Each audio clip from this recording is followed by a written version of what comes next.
Hey guys, everybody, we're live. I just got to get things set up while I'm waiting for Sam and Alex to join me. Give me a second. I haven't done this for a while, man. I'm kind of freaking out a little bit. Hold on a sec.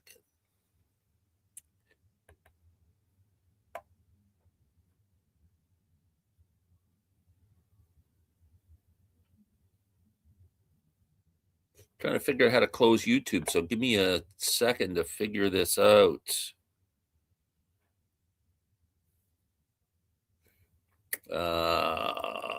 Bear with me.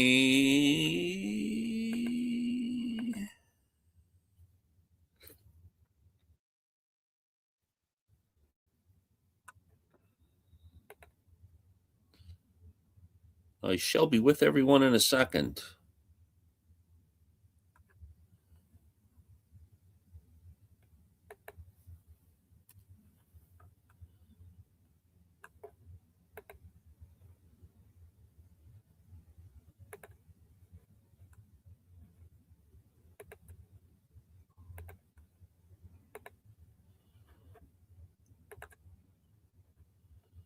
Okay, I think I'm good. Let's go YouTube Studio.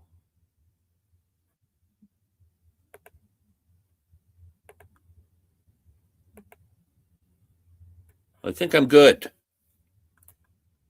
Everyone's here. I don't know why anyone's not here yet after playing games with me.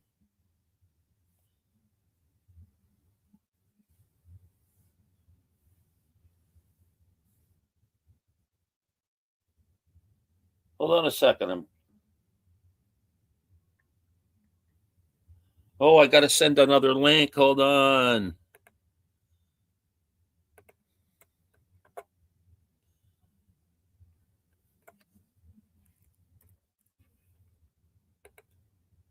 This is, there's nothing like professional show business, and this is nothing like professional show business.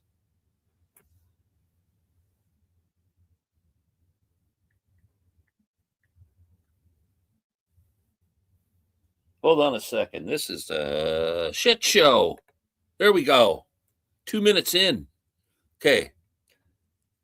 Hello. I'm going to try and show all these. Lama L.A. Marsh LeBlanc. I'm not quite sure what I'm doing here, pronouncing that, but hello. Thank you for joining me. You were the first dude here. Thank you.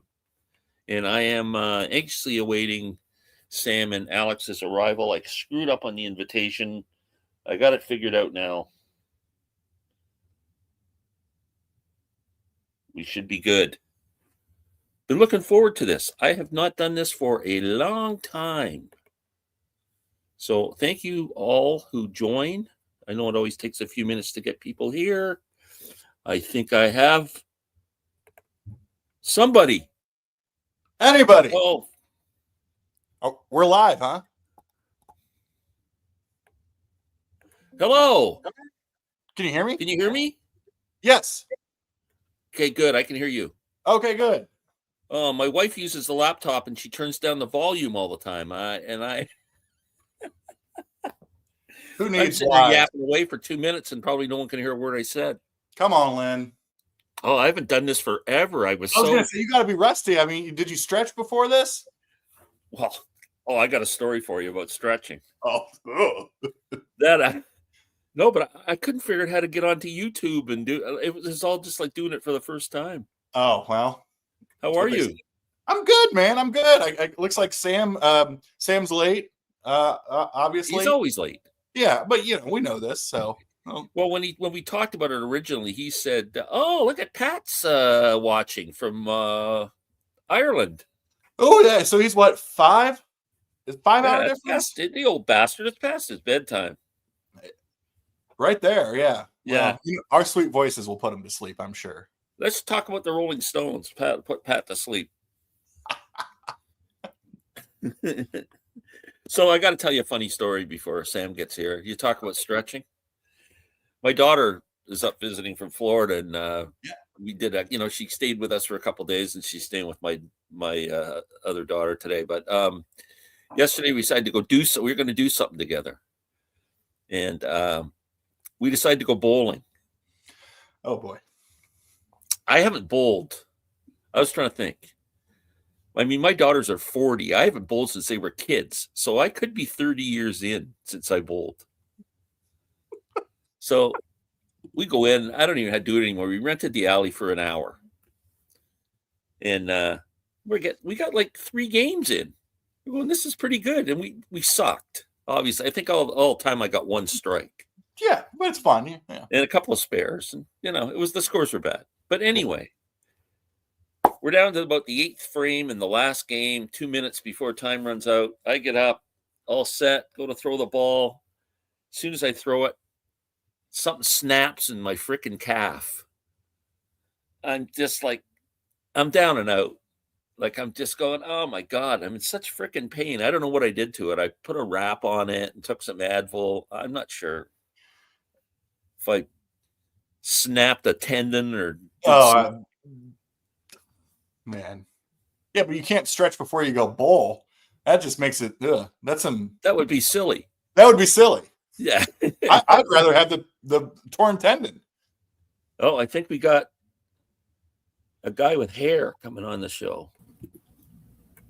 Look at that. Best hair in show business, Sam St. John. That's right. You'll have to forgive me.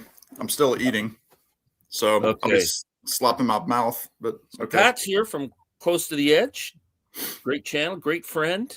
Falling asleep already at the mere mention of the Stones. Yeah. And hello, Ethan. Ethan's one of my. Does Ethan follow your guys' channel? Ethan. It's okay.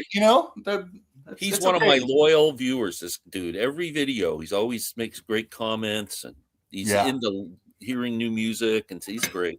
So, I like that. Ethan, get over to Sam and Alex's channel and buy a T-shirt from Alex. Right. Exactly. And just buy my sympathy. Yeah. Are you here just hawking your shit? Is that the reason why you wanted to come on?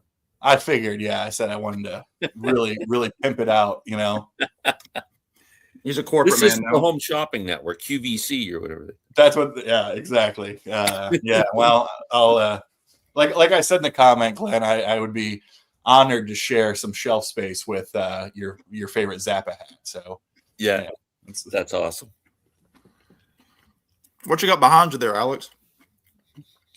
What do I have behind me? What are those records?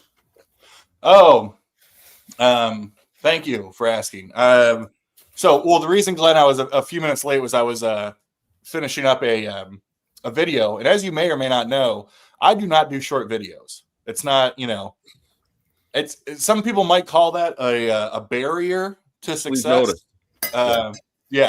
But it's like War and Peace, watching Beer and Vinyl, War and Peace, same kind of title. It's the same kind of thing. Yeah.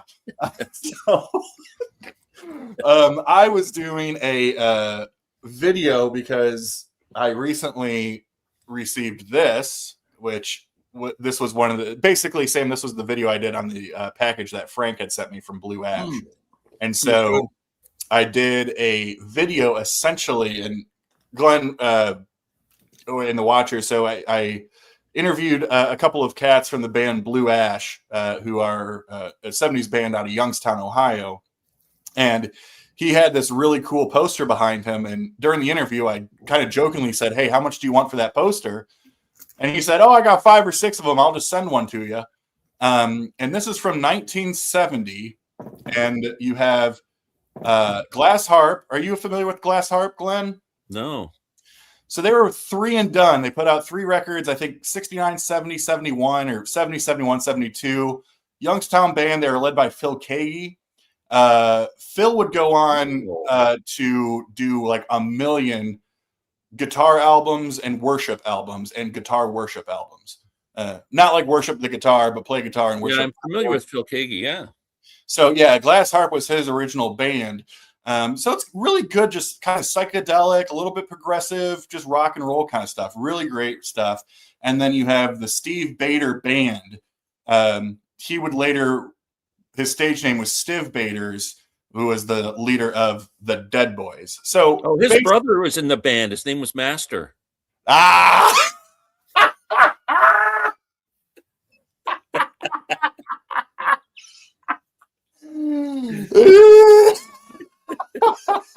What do you think of that one, Sam? How about you eat a pea on that, you know? I don't eat peas.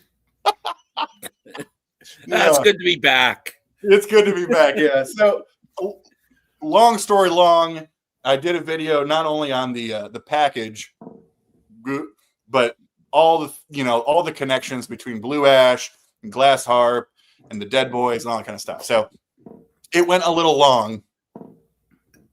So that's why I was late. There you go. That's what's behind me. Oh, Pat's getting witty here. Alex's videos are longer than the 3 Godfather films. We should do a whole thing. There was a thing called the Godfather Saga once when they put all the films together. Remember that? Right? Yeah, yeah. That's like beer and vinyl. That could be, yeah. That's right. Wow. Very cool. How are you, Glenn? I'm fantastic. Everything's going good. Just recovering from my bowling injury. That's the thing. You're going to have to tell Sam about the bowling. I went bowling yesterday for the first time in 30 years. You struck out? He's feeling well, I did, but I and had a lot of fun, but I pulled something in my calf muscle right at the end. So I feel like last time you played sports was pickleball, and you also got very injured. That's right. Yeah. And you fell at your daughter's pool. You just need to be away from I didn't fall in my daughter's pool. I fell out of a boat in a lake. Speaking of the Godfather. I don't know what happened to me. I got old. But hey, you're still here. Once you hit 70, do not do any sports activities. Just watch them on TV. I got no intentions of getting there. Here we go. Now this is better. Alex has a great channel. We're all trying to be like Pat. You know, it's hard, but yeah, Pat knows what he's doing over there. He's fantastic. He does. And now spinning, another loyal viewer, Sean. Hi, everyone. Sean's great. Loyal, super friendly. Yeah. Yeah. Hey, there you go, Edward. Hey, Edward. Glass Harp. All right, that's my last bite. Very cool. No, things are going good. What do? Eating dinner? Yeah. I thought this was a dinner party. Anything you could share, or you don't want this? I burnt some Brussels sprouts, and I've got some dry chicken and some noodles because our refrigerator is pretty much empty because we're going. You're going away. Oh, we're going away. Yeah. I hate Brussels sprouts as much as Pat hates the Rolling Stones. Well, I'm trying to make a joke, but I can't get there. Maybe you'd like Sam's burnt ones more than the regular ones. Maybe. Yeah, deep fry them. You can wrap some bacon, deep fry them. Yeah, a little bit of Canadian ketchup. Perfect. And then cut the Brussels. Yeah. Dip them in honey. A little more sprout than Brussels, you know. Yeah. More. Yeah. Is hockey season over, Glenn? Are you still up there working? Well, hockey season's. Oh no, I got 2 more games left. The Belleville Senators will not make the playoffs, so I don't have to worry about. Well, it's the midterms. Yeah. Yeah. We're going to be done in 2 weeks. That was a good joke. Yeah.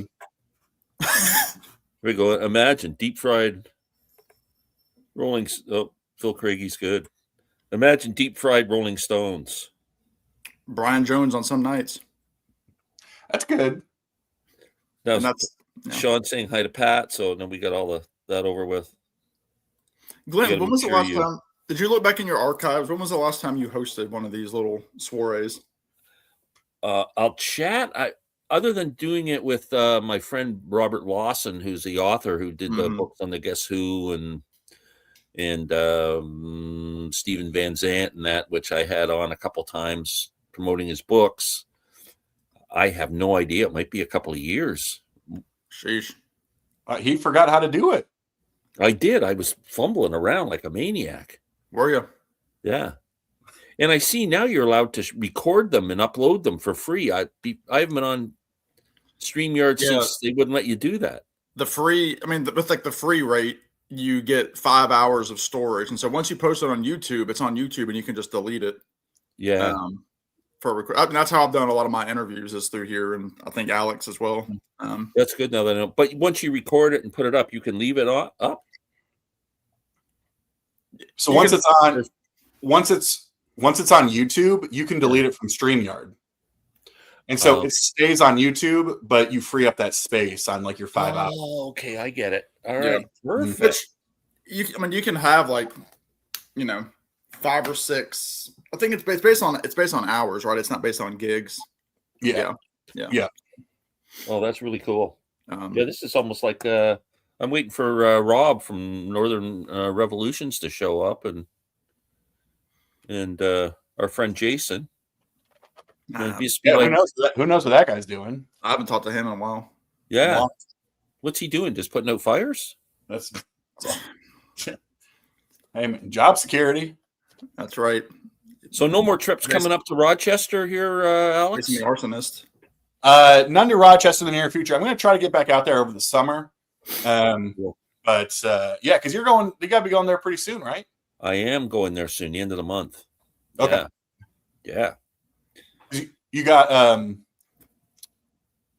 are you going to see down there again? Bud Anderson and the Band of Geeks. That's right. That'll be great. Yeah, it should be good. Don't be disappointed if he doesn't do Swinging. He might not do that. Or Seminole Wind. Yeah. I don't know if he's doing his country hits or this is a Deep Cuts tour. That's a John Anderson joke. Alex is wondering what we're talking about. Hey, you know what though? And this will tie back to Glenn. There's a director of music documentaries named John Anderson with an H though. John Anderson with an H, who Sam, he directed the Brian Wilson presents Smile from 2005, the live concert. And I know it's a really important record for you too, Glenn. So, Glenn, you must be loving all the Pet Sounds content out there right now on YouTube. Incredible. I'm very excited. It probably makes you love the record even more. Yeah. I mean, you can't get enough Pet Sounds. Yeah. Sam's got his 6 on order, so. That's right. Yeah. How are you, Sam? I'm doing well. I'm trying to look this up. Dry chicken. Yeah. How are you, Sean? Okay, we got that out of the way. How are you, Sam? Trying to get chicken out of my teeth. As we do. Have a good night, gentlemen. Oh. Thanks, Edward. Excited about the new Jethro Tull box set coming out. What is it? Is it the? It's Under Wraps. It's a bad album. You said it. Under Wraps. I play that I only play that on Halloween, Glenn. It's my mummy album. Yeah. Here we go. That's a good joke. When is it coming out? The new Jethro Tull Under Wraps book set. Oh, we got. And Pat knows May 15th. Jeez. Oh, well. May 16th. That's part 2. Okay, mid-May-ish. That's a time zone joke, people. That's going to be pretty good. May 16th, that's a good day. I like the Tulsa. It seems like the crappiest albums seem to become the most collectible and worth the most money. Like you can pick up the more popular Tull titles fairly cheaply in the used market if you need to, but try and get It's Too Old to Rock and Roll or one of those now. They sell for like hundreds of dollars. Wow.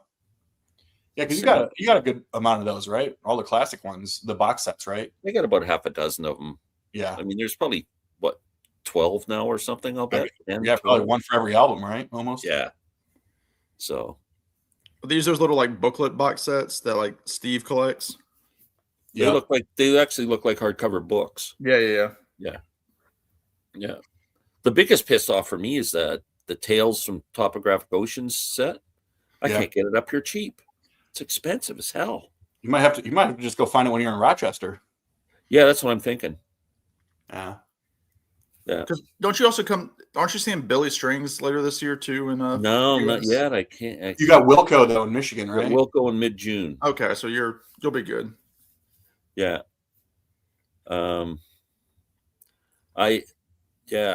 Billy just announced his fall tour. winter too, and he's playing Detroit.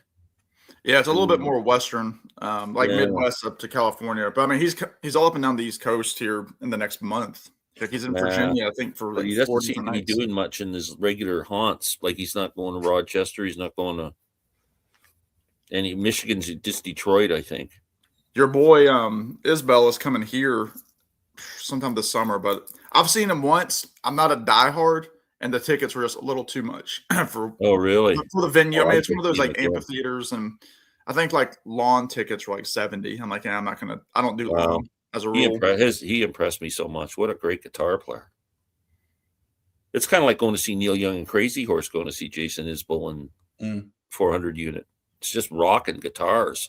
Yeah. Alex saw Neil Young and them rusty hubcaps.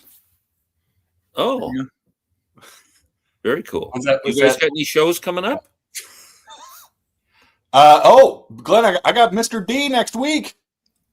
Wow, First time. Mr. that's Bean? Yeah. cool. It'll be Bob interesting. Bob Dylan, Sam, have you ever heard? Nah. What are your expectations? Like, I'm aware of what people say. So, but I also, Glenn, he's gone through so many phases and eras. Like he's 85 years old, or whatever. Like, he's probably going to sound like an 85-year-old. I don't mean that like, oh, sounds like, but I mean like, I don't have a concern about his voice. I don't have a concern about his set list. But I also have a different way of looking at it. I've shared this story with Sam a bunch of times, and I think I probably did it with you back when we were streaming every week or whatever. But I want the artist to play whatever the artist wants to play. Like that's my ideal set. This idea of I need a greatest hits set. I'm not going to get that, and I want him to play whatever he wants to. So yeah. Are you familiar with the Rough and Rowdy Ways album? Oh yeah, I got that. Okay. Yeah, got the record like He's that. probably Record. still doing the same sets, right? Alex loves that first song on Rough and Rowdy Ways. Right, be like, I contain multitudes. Oh, you're not a fan of that song? No, I do like it. It's just we have to make fun of the things that we like. It's like Sam, but right, yeah. Well, no, he's still on the Rough and Rowdy Ways tour, isn't he? 6 years on. Well, it's not like a rockin' show where everybody's up clapping and dancing, but the band is they are so tight. They are so good. Like he's got a great band. Yeah. Well, he's he removed three songs from the album, so he's doing 6 songs from Rough and Rowdy Ways, and now he's like throwing in a couple of covers. He's doing "Man in the Long Black Coat," which is awesome. The Hollies. That's right.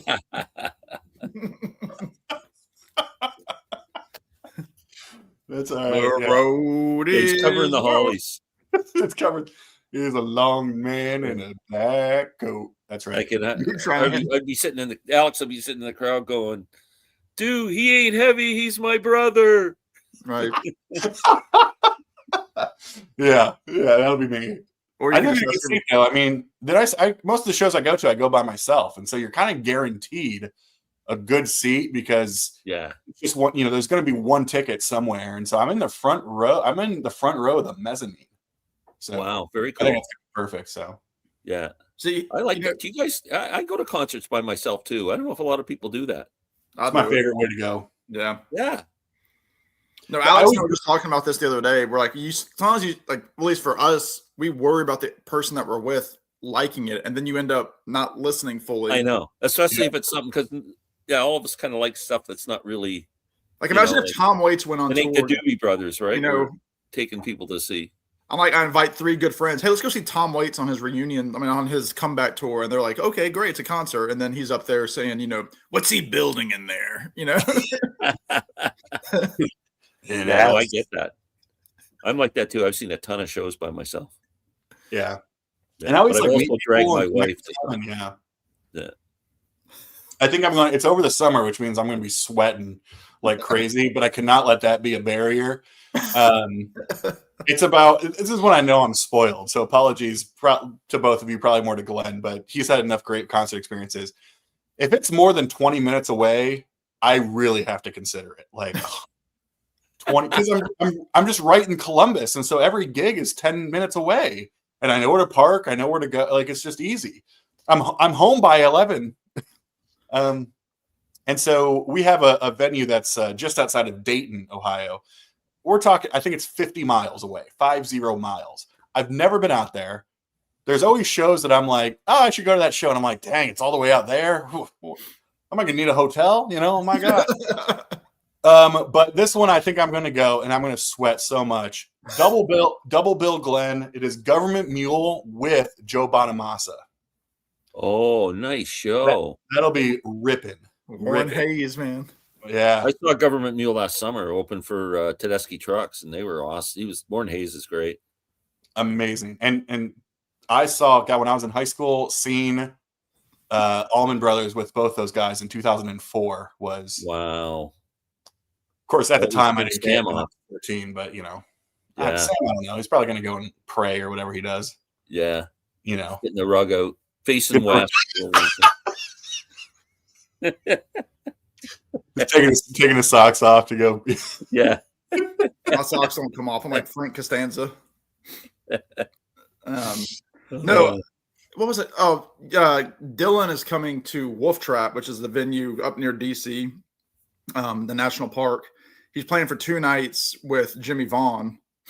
So I don't know if Jimmy is opening, and like it's weird because it's just for these dates. And on the poster on the bottom, it says more special guests to be announced. Really? So I don't know if he he toured a few years ago with Mavis Staples. So I could see her showing up or somebody like that. I think Bob wanted to marry Mavis Staples at one time. He did. And actually, when they went on that tour, this would have been like 2018. She went, one day they were in the dressing room and she kind of made a joke, like, we never would have worked out, Bob. And he's like, I know. Or, what did I win? I know. What did I win, Mavis? not this heart, Bob, That's right. She Have said, you I'll ever heard take the you there. Mavis albums that Jeff Tweedy did with her? No. Me neither. He wrote all the songs on one of the albums. And then I think he produced another one where he didn't write all the songs. Well, people said her newest one was one of her best from last year. Yeah, she's so amazing. Yeah. I saw her. My sister was working at a venue back home when she was in her early 20s, and she would get a free show every now and then. And so Mavis came to town. She had no opener, good seats. It's like 700-800 person venue. The shortest show I've ever been to. I think she may have played an hour, maybe. Really? It was so short. Yeah. Was she good? Yeah, it was good. But I remember walking away thinking, like, I'm glad I didn't pay for that ticket. Yeah. That's crazy, eh? Yeah. Wow. Like a nightclub show. Yeah, almost. Wow. Yeah, I could see Mavis if she came around. Yeah, she comes around here like just in Virginia. Like she's always coming around, like Green Day. Yeah. Thank you. I am seeing Glenn. You'll appreciate this. In 2 weeks, I'm seeing Mickey Dolenz. Oh, that would be fun. I think he's doing. He's celebrating 60 years of the Monkees, so he's doing a little of everything. I got to try and get some of these things out of the way. Prog has a whole set of those books. Quite impressive. I think Steve does too, right? Yeah, like he's been on eBay and found the ones that were discontinued. I understand where you are coming from, but I disagree. Under Wraps is a good album. Ah, okay. Oh, no, hey, Sean, folks don't. I'm all about prog, LOL. So am I. What are your thoughts, guys, on Rush the other night? It was awesome. I didn't watch it live, but I watched it the next day on YouTube. It was awesome. Did you guys watch that? Their performance on the I did not, unfortunately. I still have not gone back. I watched clips of it, and everybody in the comments says that Geddy sounds better than he did on their last tour. They said he sounded kind of tired last time they toured with Neil, but he looked great in it. I mean, Geddy like kicked his leg up a couple times, and Alex sounded great. The drummer was fantastic.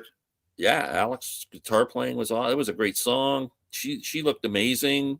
They got a keyboard player now. Yeah, because Getty said he wanted to focus on bass, which is cool. I mean, they went from a big old 3-piece to a 4. Yeah.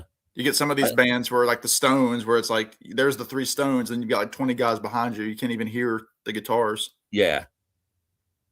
Or the Who, for that matter. I mean, you saw the Who, Glenn. A couple times. 3 times. Well, I saw them twice when Keith Moon was around. And I saw them last summer. But you're right. Yeah, they got people on stage that just aren't associated with the Who. I mean, what are you going to do? Yeah. What was it? It was okay. The singing, though, was poor enough. Really? I think Getty Getty sounded great. But the thing is with him, obviously the latter career stuff, he doesn't quote unquote sound great, but his voice changed big time right into like Signals, Grace Under Pressure, and all that. Yeah. Like that's really when he dropped like what seems like a full octave almost.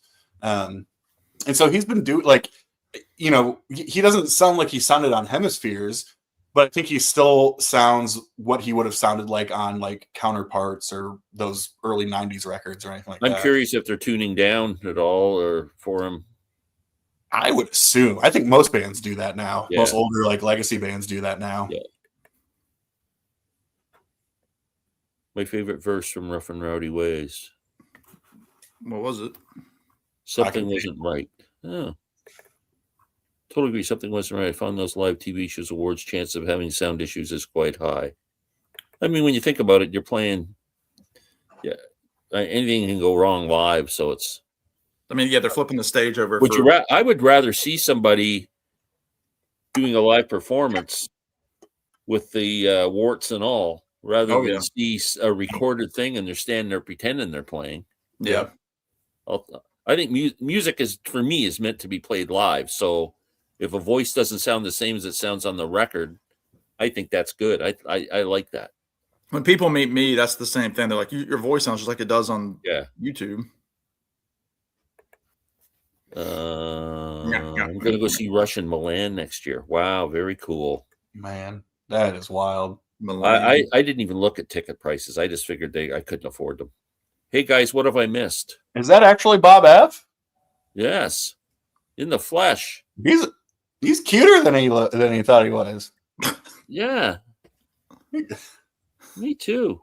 Is that like a rock star? Or is that really Bob F? You tell me. I'm trying to look at. Maybe Bob F is a rock star. It kind of looks like somebody from Uriah Heep or something. I'm just a standing in line with. Bob, is that really you? Bob, is that you out there, Bob? Is there any Bobby out there? Put it down a little bit. Is any Bobby out there? Thank you. Oh, the jokes are flying fast and furious. Yeah, it's the comedy show. I'm looser than cream corn. Wow, we got 13 people watching. Pretty cool. I'm getting nervous. Plus, you get money for that, Glenn. Yeah. What are you guys listening to? I don't. Did you bring albums? Oh, that's all I got. I'm so busy listening to whatever. Well, I just recorded 2 videos, so I have a whole. Let me rephrase that. I just recorded about 45 minutes worth of 2 videos, so I have records everywhere, man, coming out my ass. It's like a whole thing. What's your latest obsession? Do you have one besides Nick Cave? Okay, I was gonna say that's the right answer. Latest obsession or deep dive or just rabbit hole. I'm back. Well, it's not a new one. I'm back on Badfinger, man. There's some cool kind of things happening behind the scenes, whatever you want to say, just some kind of cool opportunities happening. And so I'm back on the Badfinger train, just I don't know. For music or for a story that is so sad, they just bring me so much joy. It's it feels like such a weird juxtaposition, but listen, anytime I put on a record from them, even the ones that are less than great, it just feels like a hug, a hug from Glenn. Let me rephrase that. A hug from Glenn with a bad calf. He's sitting down. He's like, come here and sit on my lap. No. You got to pay for that. I'll say you've done it. I've seen him Yeah. in the Yeah. flesh. I don't need one of those dances. His butt has been on this couch, just like yours. Yeah. But and then in jazz world, Glenn, because I know you still teeter in the jazz world quite a bit. Oh, yeah. Been Although I really haven't on found a, any albums that really excite that I'm dying to. I really need to get more. I don't know. I need to find something else to excite me in the jazz thing. I'll probably speak a little bit for Sam on this too, and this is not trying to rub in anything, but like there are so many sales that go on here in the States with these labels and like companies that we're getting these like Blue Note records or these Verve. These like $40, $50 records for like $10, $12. I'll That's why show we're foreclosing this house, and I'm it's over living there. my Elantra. Yeah.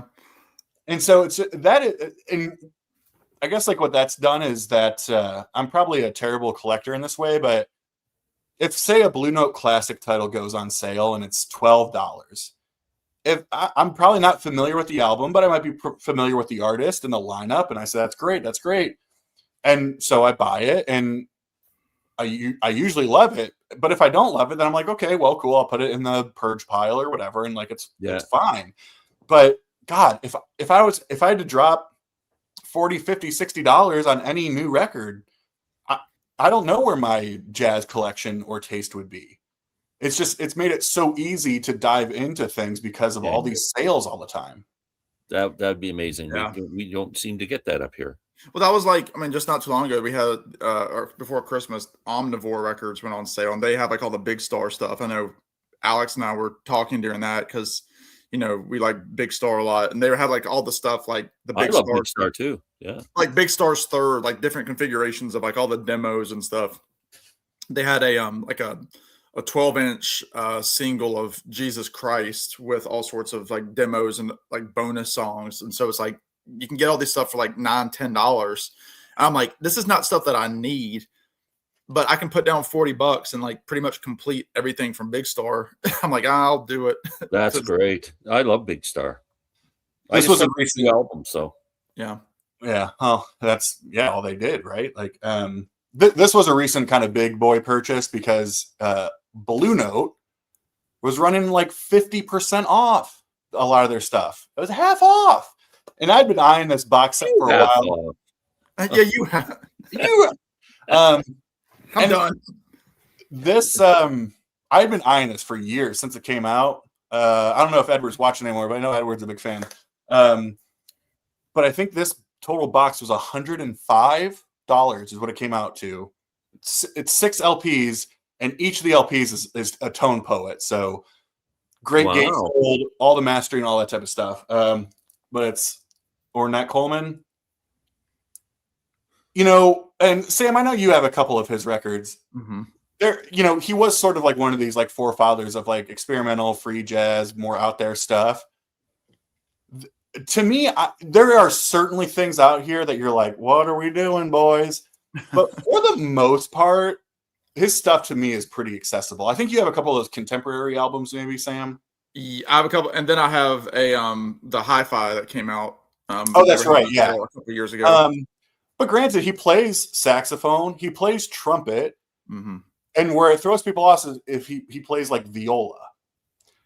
And so I think, when you're doing like a cute little jazz trio or quintet thing, and then all of a sudden you start hearing somebody play viola, it probably catches you off guard a little bit. But that would be cool, though, I think. Right. Like, to me, I'm like, that's brilliant. And I am more of like, I'm a huge fan of like Eric Dolphy, a lot of the Squeak Squonk. Like, I love that stuff. And so again, it's 6 different records.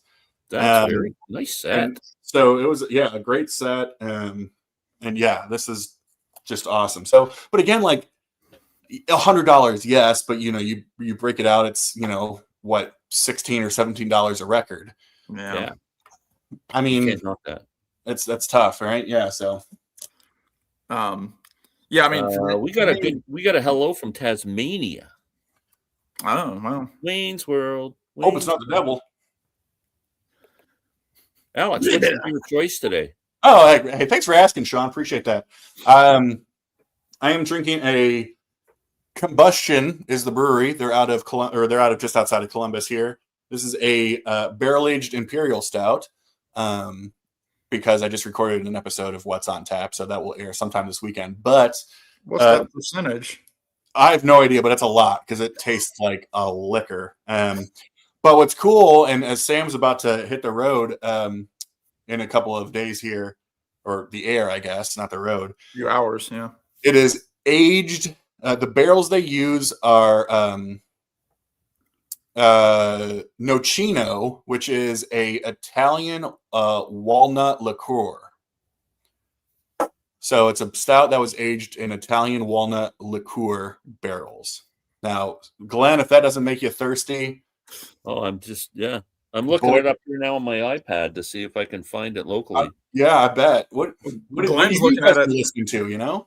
It's like Glenn's looking at it thinking that looks like a Dr. Pepper Zero to me. Yeah. Good afternoon, guys. Christopher. Chris is here. Wow, very cool. Who else has got? I got more comments. Yep, that's really me. There we go. Well, Bob's a cool dude. I'd say. Glenn, did you get Bongo Fury set yet? It hasn't come out in Canada yet, believe it or not.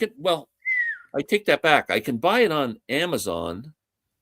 But I made a deal with my local record guy to buy it off of him, and he's having trouble getting it from his distributor. So I'm waiting patiently to support the local bricks and mortar store. But I am dying to get that set. Parlor Greens. That's right. What is that? That is the hold on, I threw it probably somewhere here. This, I guess technically street date on this is next week, but they sent out pre-orders really early. The label did. But this is the latest. It's called Emeralds from Parlor Greens. They're a jazz funk trio. So it's just, it's just organ, like classic, like organ, guitar, drums. That's it. So I've kind of described it. You know, a lot of people want to, anytime anybody hears organ and like funk music, they think of Booker T and the MGs. And certainly that has influenced everybody. But if you've ever heard Jimmy Smith. Yeah, I mean Jimmy Smith or John Patton and like some of these other like famous organ players, yeah, this is like raw and funked up and just like grooving. That sounds great. I gotta look for that. Did you ever listen to the Delvon Lamar organ trio? No. They're another band on the same label. It's all coal mine stuff. But same thing, like exactly what they sound. Delvon Lamar organ trio, just like really great funky stuff. So they do. That's right up my alley. It's fantastic, and they do a really cool version of Jolene. Never would have thought I'd need to hear Jolene again, but they do a pretty dirty version of it. So that Lady Gaga album from a few years ago. Well, it seems to only show beers unavailable elsewhere. Yes. Well, yeah, that's fair. That's fair. That album, Parlor Green, sounds great. I gave it a listen the other day. Okay, I gotta check that out. Wow. Yeah, I haven't ordered it yet, but maybe. What are you into, Sam? Anything exciting? Well, I don't know if I'm necessarily into anything exciting. Well, I'll show this for your sake. I don't know if you ever ended up getting this in the mail, Glenn, but Manzanita. Haven't got it yet. Well, another one I'm waiting for. So I got the shrink on it, but yeah, Tony Rice. It's funny. Somebody mentioned, I think it was Elliot Cruz, had a video review of this. Sorry about the glare, but it's the Tony Rice unit, but it's really a bluegrass album. Because a lot of times you hear Tony Rice unit, you think, like the jazz Tony Rice, like instrumental jazz with his brothers. But this has like David Grisman, Sam Bush. You know why it's not a bluegrass album? What's that? You know why it's not a bluegrass album? There's an obvious reason why. Well, I mean, the hype sticker says, "Is it what? No banjo. No banjo. The whole album, there's no banjo. Really? Yeah. Is that? It's my favorite Tony Rice album. Yeah, I knew it was your favorite. Yeah, because you got dobro, mandolin. I wouldn't lie to you. Not today. Yeah, you're right. No That's banjo. impressive, Glenn. Let him know, Glenn. Let him know. Yeah. That's right. But no, it's got good stuff, as you know, Glenn. It's got Yeah, I've heard him do that album live with Bela Fleck and stuff like that, where they do Manzanita, and wow, because Manzanita is more of is a jazz tune. Manzanita is definitely a jazz tune, but then he does stuff like 9 Pound Hammer, and then he it's does great. It's like an excellent album. Gordon Lightfoot songs and stuff like that. Ginseng Sullivan. Oh my God, there's right. I think that's kind of more what I'm really into right now is just trying to like snatch up Tony Rice as much as I can. I know before we're going on a trip tomorrow, and I was downloading stuff on Spotify to have on the plane, and I was just getting like Tony Rice albums that I'd never have heard. So that's what I'll be listening to. So I've re-listened to that. Norman Blake. I mean, this morning I listened to kind of hang on to jazz. Bill Evans. This is his 65 record, Bill Evans Trio. It's just so good. I think I posted it, and I'm kind of just like, this is my morning music. Is Bill Evans, any of them? I mean, I've got probably 7 or 8 Bill Evans albums, and wow, I just close my eyes, pick one, and that's what I'm gonna listen to before 10 a.m. I wish I could say I'm obsessed with an artist right now. I'm not. I'm more excited for tons of these reissues that are. I mean, obviously, I'm very excited for Pet Sounds, and that comes out the week of my birthday. So I'm excited to get all that and kind of enjoy that during that week in May. What are they actually doing to make that exciting? Like, not. I didn't mean that in a derogatory way. I just meant what is in the set? So they're putting out a vinyl file copy, which I don't know if you ever got any of the vinyl file. I don't know if you ever got the one with the band, the Northern Lights, Southern Cross. No. But I mean, it's Universal's High Fidelity series audio file. So they're releasing that as a double record with stereo, and then they're doing a mono one.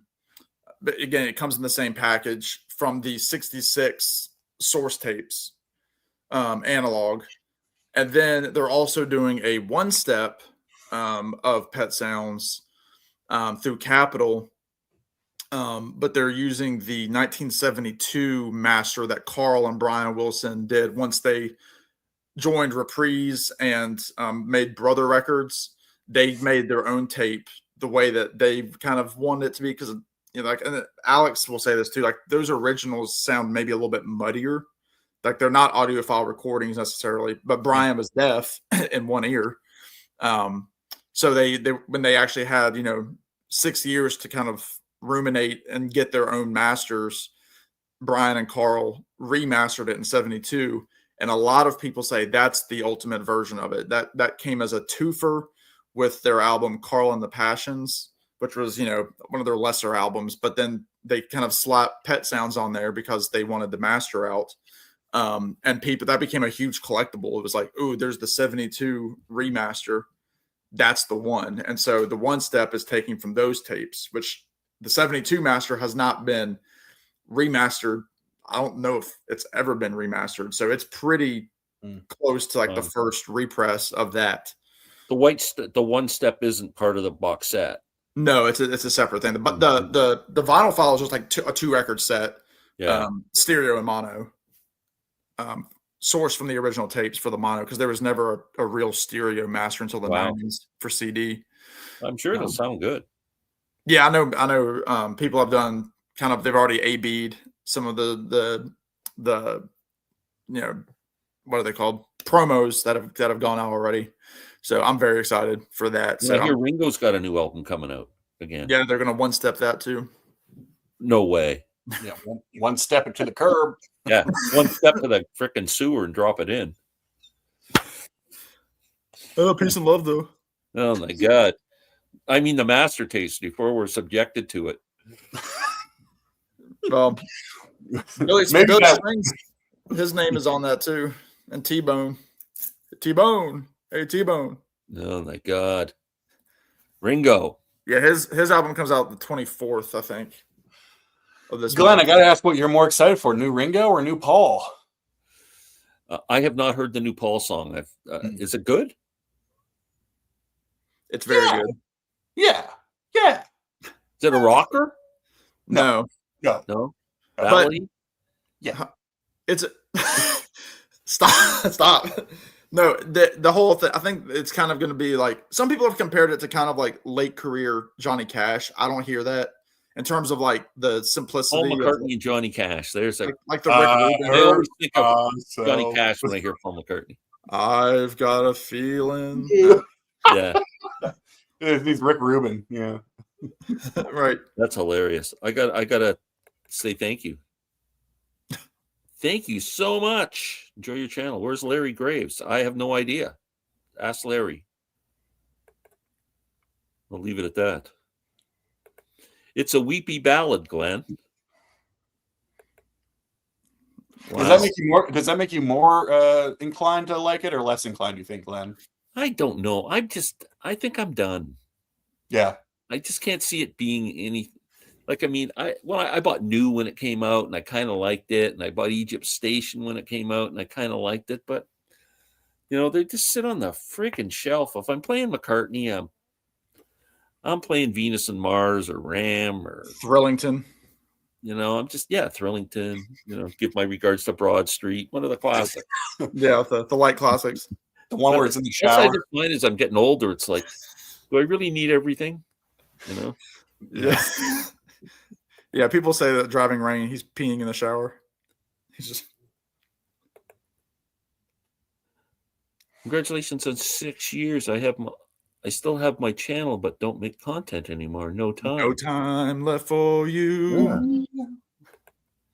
Yeah. The Truth by Oliver Nelson from '61 is a classic jazz album. I presume Alex has that. Looks like he's getting something. I think you've just challenged him, Pat. Was he the Nelson that didn't make Ozzy and Harriet? Was he the one that was on TV? Yeah. Yeah, Oliver. He was the third brother. Right. Oh, you do have that. Yeah. Is that a good album? This is fantastic. Yeah, he's correct. And this is a staple. Like, this is one of these, like, this falls into like kind of Blue and Soul Station and Ready, like that, wow. kind of thing. Yeah. Yeah. Fantastic. Well, if you liken it to those two albums, it can't be bad. Yeah, and not necessarily like sonically, just like when people refer to just those general staples, right? It's the, it is certainly up there. But this does have Bill Evans on here, so yeah. And Eric Dolphy. So the legend, Rob Walker. Thank you so much, Rob.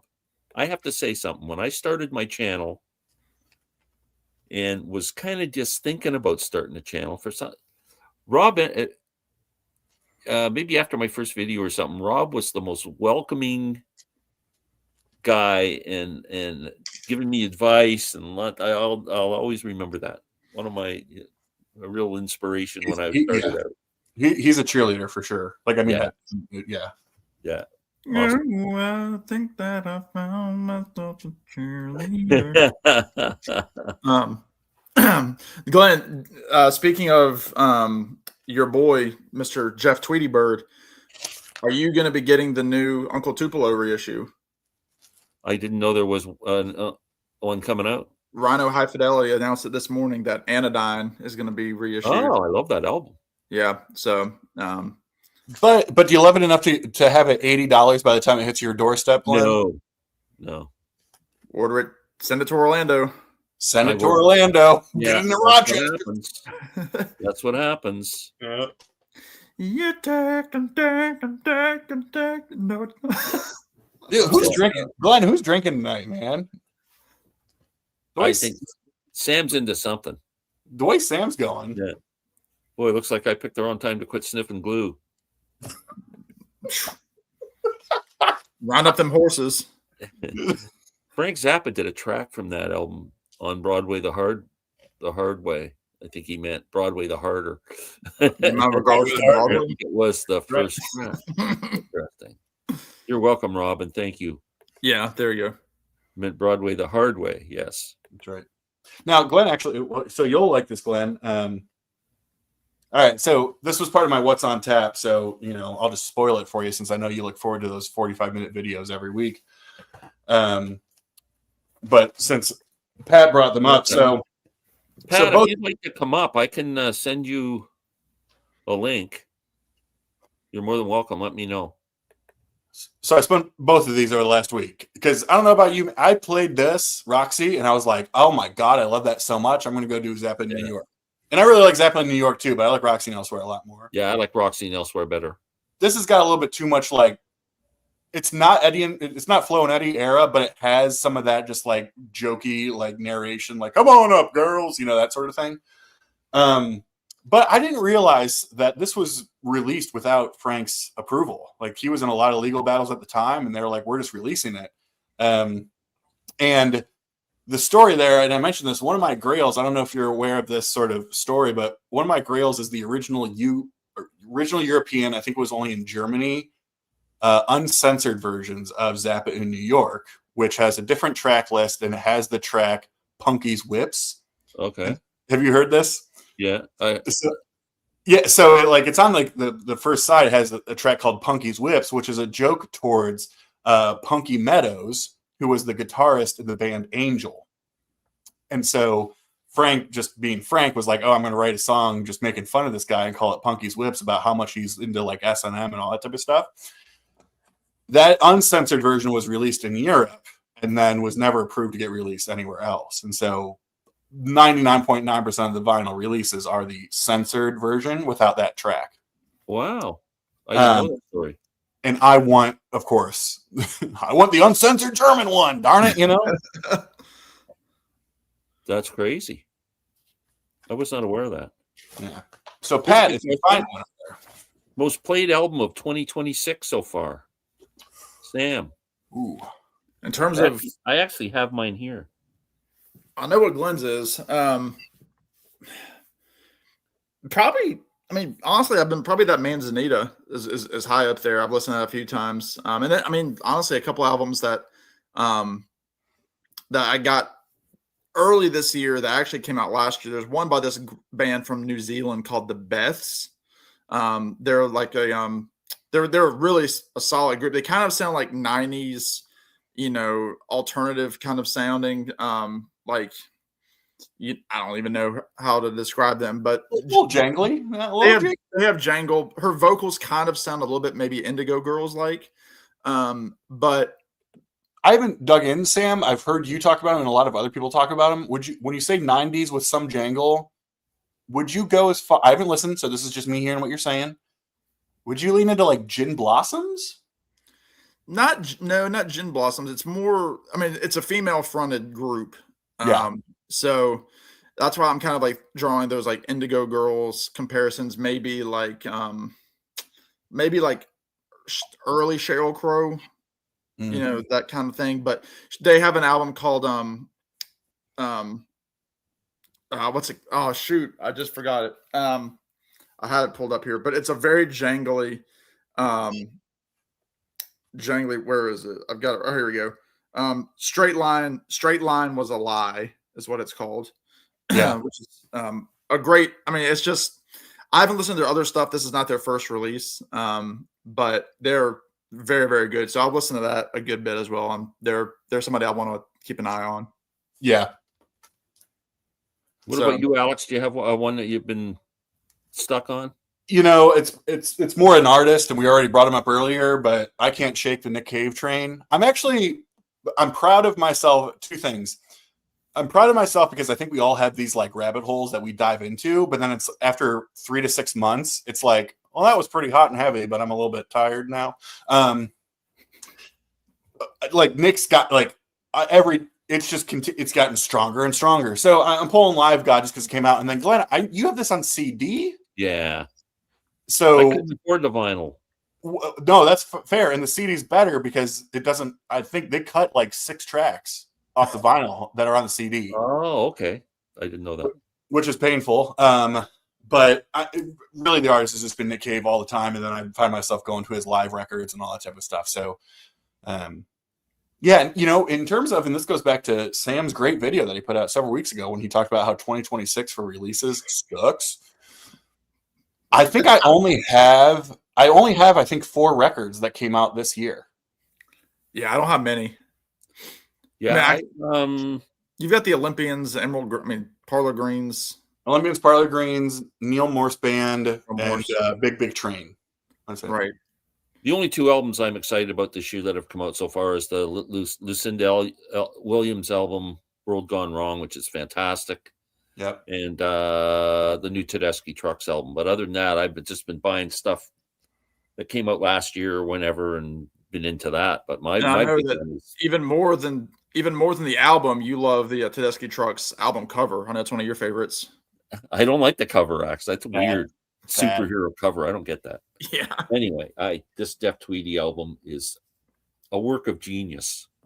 Yeah. 30 songs, 3 records. I love every song. I play it every frickin' day. I just played it today. I was driving my daughter back to my other daughter's house and played all 3 albums in the car. Is that your new Rough and Rowdy Ways, Glenn? Because I know you went through a phase where you listened to that thing weekly. Yeah, this is even worse. It's worse. It's like I wake up in the middle of the night. He has even more multitudes. Yeah, I think it's incredible. And do you guys watch Chris at the Long Cut? Oh yeah. He's good. He's a huge Tweedy fan, and he just did a whole video about it again. He did another video again. He uploaded today or yesterday saying revisiting this album, but it's just incredible. Yeah. Pat, I did send you a link. Be right back, guys. I emailed it to you. Might take a while to get across the ocean. That's right. Yeah. Where am I here? So yeah, that's right. Was talking about the Johnny Blue Skies album. I do have that right here. A lot of people talk about that too. Yeah, I've got that right here. Yeah, you mentioned that to me, Sam. Yeah, we were messaging the other day. I got this through a record trade at my shop, and yeah, I mean it's 9 tracks, but I mean the average track is like 5.5 minutes long. But it's funky. Like I said, the last track has like free jazz at the end, like the instrumental at the end is like this like crazy saxophone. Obviously, you got the country vocals with Sturgill, but it's a ride. It's definitely a ride. Kind of a cool. Well, I'm thankful that I have the CD because apparently the vinyl gatefold is quite a different story. It's quite the image. I can't remember who showed it. I think it was Mazzy. Mazzy showed it, and yeah, I'm glad I have the CD, not the vinyl. But yeah, I can't get it on streaming, but it still went to like number 4 on the Billboard charts. Really? Yeah, it was a big deal that it was only released digitally. I mean, physically, it's not on YouTube. It's not on Spotify. You can only get it physically, and I think it's really good. It said Pat's waiting to come on, but I wonder if I'm only allowed to have 3. I don't see think it so. anywhere. You should be able to have up to 5. Yeah, you have. Well, there he is down under there. I had to scroll down. That's right. You just click on his face. Ladies and gentlemen, from over in the old country, Pat, from close to the edge. Good to see you, Pat. buddy. How you doing? Oh, you're on mute, Pat. Pat, we can't hear you.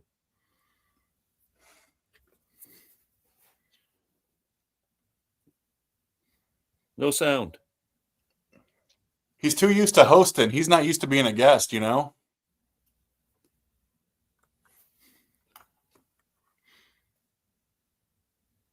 Friggin' prog rockers come on and ruin the whole night. That's right. You know, you can count on it. You can't hear you. He's getting there. There's a new video coming up, Pat. Top 10 technical difficulties of 2026. Once he comes on and starts talking, we'll all just mouth our words and pretend that he can't hear us. That's right. Oh, now I froze. My good friend. How many have you met any of your viewers? Have you actually become personal friends with? Just Sam. No, but I mean not people who make content. Not viewers, I don't think. No. So I have. Right. Gentleman from Ottawa, Ontario. His name is Dennis Lynn. Right. Yeah, Dennis. Yeah. Dennis is right here. Dennis and I have become the best of friends. We met up once. And he's just the greatest guy on the planet. And thanks for joining, Dennis. Very cool. Wait, did we lose both of them? Oh, did Pat disappear now? Well, and Sam. And so he took Sam with him. Thank you, Don.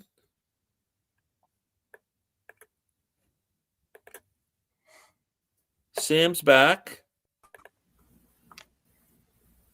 What the hell happened? I froze, which is not happened since we got our new internet. So it was That's weird. funny. Since Pat, that has something to do with Pat coming on, and he's gone. I don't know what happened. Well, actually, now that both of you are here, I want to hear. Glenn, are you a Sturgill Simpson / Johnny Blue Sky fan? I've never heard of him. You've never heard of Sturgill Simpson? Yeah, I yes. Okay. I mean, it's Sturgill Simpson, with his new moniker. So it's his second album as Johnny Blue Skies, but he's like one of these people that was like, after 10 albums, I'm going to be done. But he's like Puff Daddy, so he just does P. Diddy, and he's right. Yeah, it's exactly the same thing. Yeah, I'll have to give that a listen. No, it's good. His last album was good, but this is the first with like this band called the Dark Clouds, and he just announced a tour. So it's an interesting listen. I've only listened to it once. I do like that album cover though. Yeah, it's very like. Was it you who said it's kind of, or it might have been Mazzy. It looks like a funk album cover. Oh yeah, that could be like It's got a great cover. Yeah, that like 1980, 81, like cheesy kind of digital. Sam, I don't know anything about him other than what I sold you and just what you got rid of. But like what I had sold, like the Cut and Grass series, those were like specific bluegrass records. Is he more? I've heard that this album is pretty pushes his boundaries in terms of what he has typically done. Would you agree? Well, no, he's always been experimental. Those albums were unique in that he was doing bluegrass of his own stuff that was already out on other records. So I think he was like, a lot of guys before he was, Sturgill Simpson. He played in a band as a kid under the name Johnny Blue Skies. That's where it came from. Oh, that's cute.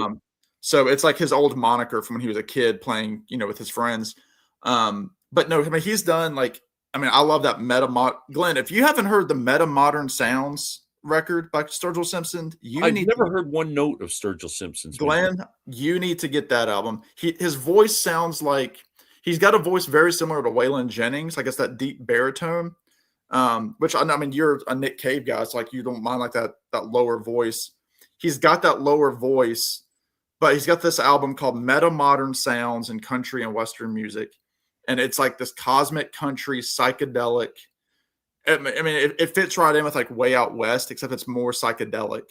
Yeah. And so he does that, but then like he'll jump to an album and he's doing almost like dance music. So he's kind of one of those guys. Like every album has a different feel. Oh, that's cool. I should check him out. You would love Meta Modern Sounds. Okay, I'll give it a listen. It's a great album cover too. He does a version of the 80s song The Promise. That's like this ballad by I can't remember who originally did The Promise, but he makes it completely his own. But he did 2 bluegrass albums of his own stuff, and he was playing with like Tim O'Brien, Sierra Hull, people like that. Oh, wow. And John Prine was one of his gods. So everything that you like about that stuff, I will check him out. Yeah, I think you'll dig, and it's not a huge catalog, so you can afford it. Interesting question. Who guys would you pick as the best singer or band of this century? Someone whose first record came out after the 2000. Ooh. Alex is a big fan of Adam Levine. Songs about Jane. Yeah, I love. Yeah. I can't think of best singer. The best singer. Well, I'm going to say Billy Strings. God,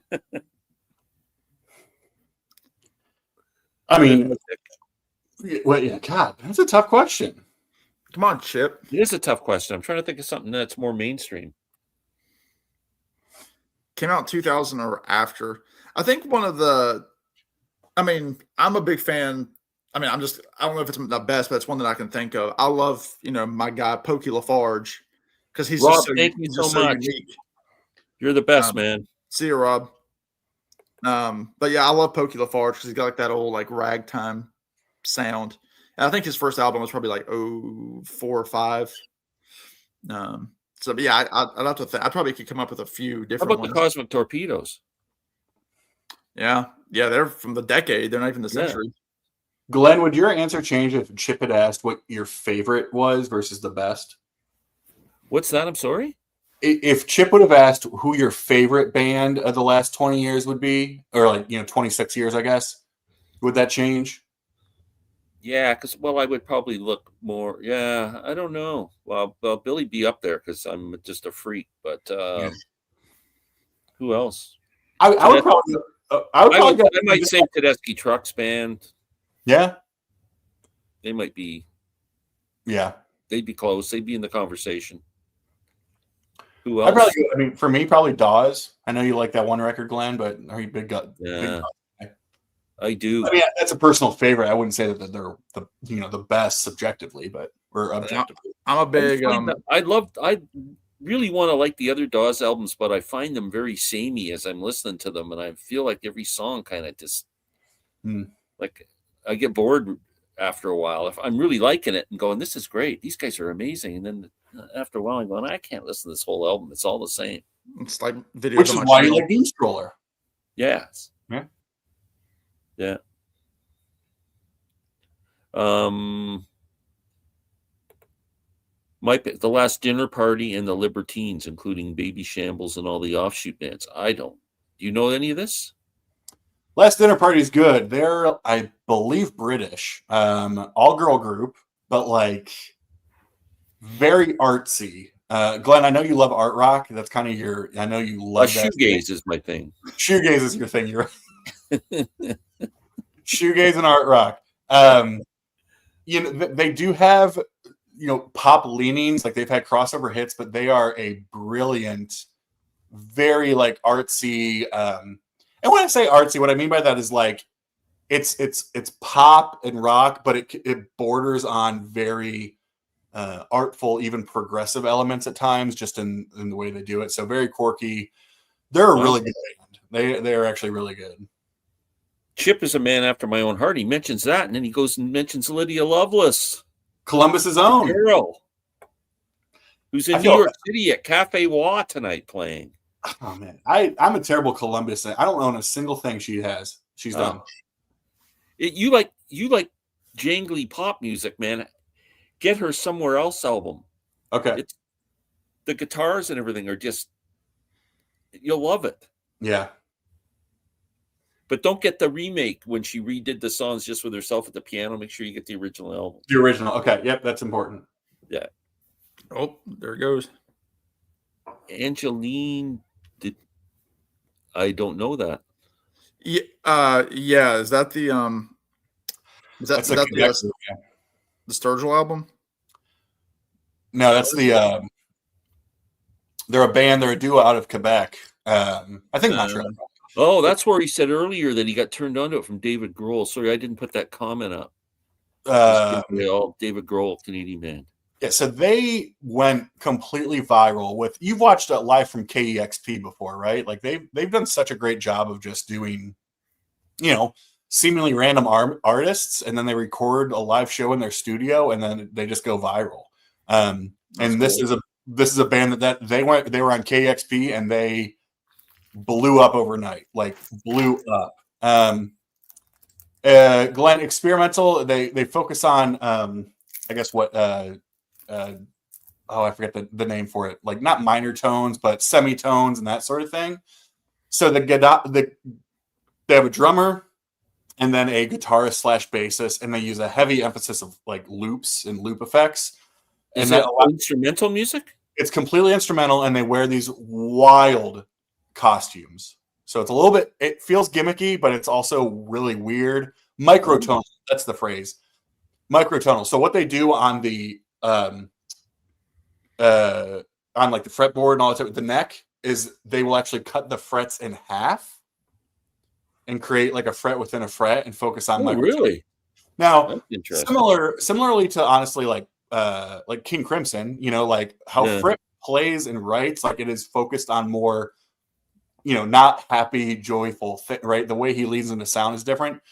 They blew up on KXP, and then of course Rick Beato did a video about them, and then so their like whole tour is sold out, and I think their second record comes out. It's some trippy out there microtonal stuff, but it is kind of a jam. Like it kind of jams. Wow, I got to check that out. Looks like Pat's ready to go based on he sent us a chat. Is he down there? Okay, I'm sorry, I couldn't see him. Pat. Should be able to hear me now. Oh! We can hear you, my computer friend. Completely messed up. Computer just not playing ball. We're having a deep conversation about microtonal music. What is that? I haven't got a clue. Honestly, Is that something you scratch your ass with? Yeah, or math rock. I hated math. I'm the worst. I dropped math in grade 10. I couldn't do it. But we gotta actually, Pat. This is a great question for you, Pat, and Sam, because we know how Glenn feels about it. How do you two feel about genres, and then specifically more like a subgenre, right? So Glenn loves things like, what is art rock? I hate art rock, and shoegaze, and all these different things. Do you kind of abide by just like pop, rock, prog, jazz, or do you dive in and say No, I don't like that. Like you have this neo prog and prog metal, and you have in heavy metal you have death metal and thrash metal and trash. As Frank Zappa said, it's all music. It's just notes rearranged differently on a page. Yeah. Basically, it's all music. I agree with that. I mean, I think we can break that down to even just how we all organize our collections. I mean, I know you have the people that like to do it by genre. You have the people that do it alphabetically. You have it whatever it might be. Yeah. But you can't. I mean, I think Glenn, you've talked about it. Like, where would you put, like Van Morrison, for example? He has so much jazz, and he's got Van so Morrison. I'd put him in the bin. Easy, Pat. This is my first time on camera with you. I don't want to get salty here. I can't stand. Even though he's Irish, I don't like him. Well, I mean, I can understand. But no, I mean, you have these artists that do so many different types of music. You can't put. I mean, Sturgill Simpson. This is almost a funk album. It doesn't belong in the country section of the bins. So, like you said, there's too many artists that cross over. I agree. My OCD would go crazy. I'd be going, I can't put that there. I can't put. It would drive me nuts. But the thing about prog rock is, because that's my music, is back in the 70s or even late 70s, there were no such thing as prog rock. It was all just called rock music. Yeah. Yeah.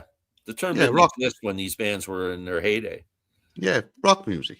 Yeah. That's all it was called. Yeah. Yeah. And what do we call country and western, we call it over here. Mm-hmm. Is that what you call it here? Yeah. Or some people over here call it Irish country and western. Like, have you ever heard Irish country and western? Van Morrison has an album. Pay the devil. No. This is Irish country and western. There's oh my god. It's horrendous. It's funny because Mike for MGK Boston, he says country and western, and he's Canadian. So yeah, I mean, that used to be really a thing. You had the country and western stations, out of North America. That's right. But now it's just country. Like the western is almost a thing of the past with the name of the kind of like rock and roll. It just became rock. Well, I grew up listening to country and western because my dad was a huge country and western fan. Oh, loved it. Had all the albums and everything. Played it nonstop. But loved it, and he did like it. And when you listen to that, but the strange thing is he loved classical music as well, country and western. I remember one time, I must be only 15, 16. I was to play a lot of heavy metal, hard heavy metal. But I was getting into prog then, Emerson and Palmer, and I was playing Works Volume 1. And he popped his head in the door. He said, now that's music, he said. Wow, that's a big, Your dad said that? Yeah, and that's music. Wow. Yeah, because he didn't like the heavy metal, the hard heavy. I know you don't like it either, Glenn. Y&T and Black Sabbath, all that's really heavy, hard rock. Black Sabbath is as heavy as I get. I know that. You don't go any heavier than that. They ain't heavy. No, they're not heavy when you no, they're not heavy. No. Of course, Pat, you know who I was thinking when you said Irish country and Western? And I'll throw in Irish country, Western, prog. Are the horse lifts. Oh, no, they wouldn't be classed. They'd be classed as Celtic rock. Yeah, they are Celtic, yeah. Celtic, Irish prog. It's based on Irish traditional music, which is fantastic. Irish traditional music is probably one of the best old music in the world. It's absolutely fantastic. Yeah. I don't know whether any of you heard of Chieftains. Yeah, I love their album with Van Morrison. Yeah, they did. Yeah, they did. I know. I don't like good one, Sam. Good one. I know that. I know that.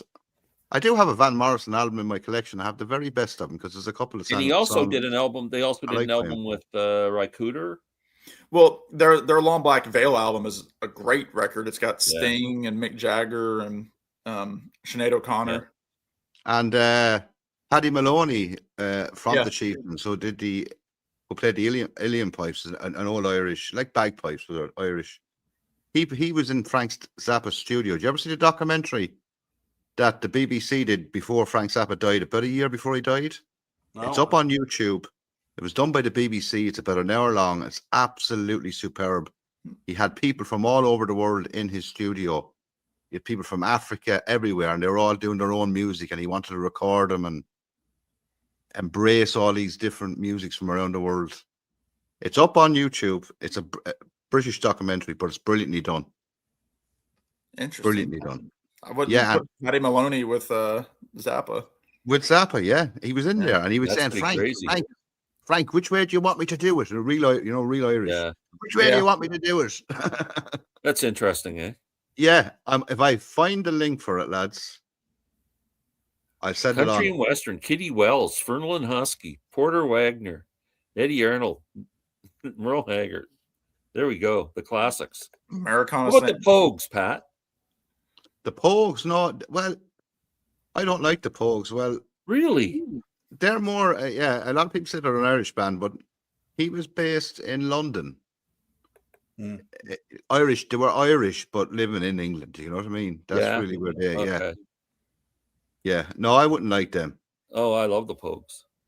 No. See, they're going on tour without Shane, because they had such a big success playing at his funeral. But there's two of them dead now. The singer is dead as well. It was on that song as well. Shane. Female singer. What's her name? Oh, she's dead as well. Yeah. Shoot, Kirsty. Is it Kirsty? Yeah, Kirsty something. Yeah. Yeah, she's dead. And she dead as well, yeah. Yeah, a while back. Unfortunately. Well, I tell you, lads. Sam, you don't like prog, do you? It's got to be the right moment in time for me to listen to it. You know what I picked up the other day, lads? I was looking for this box set for Christ since it came out in 21. I couldn't get it. And Irish Amazon had a special offer for €70. I don't know what's that in dollars. Probably like $1.15, I think. Yeah. This beauty. Oh, okay. Oh, that's a ton. Yeah. Yeah. It was like 12 days or something, right?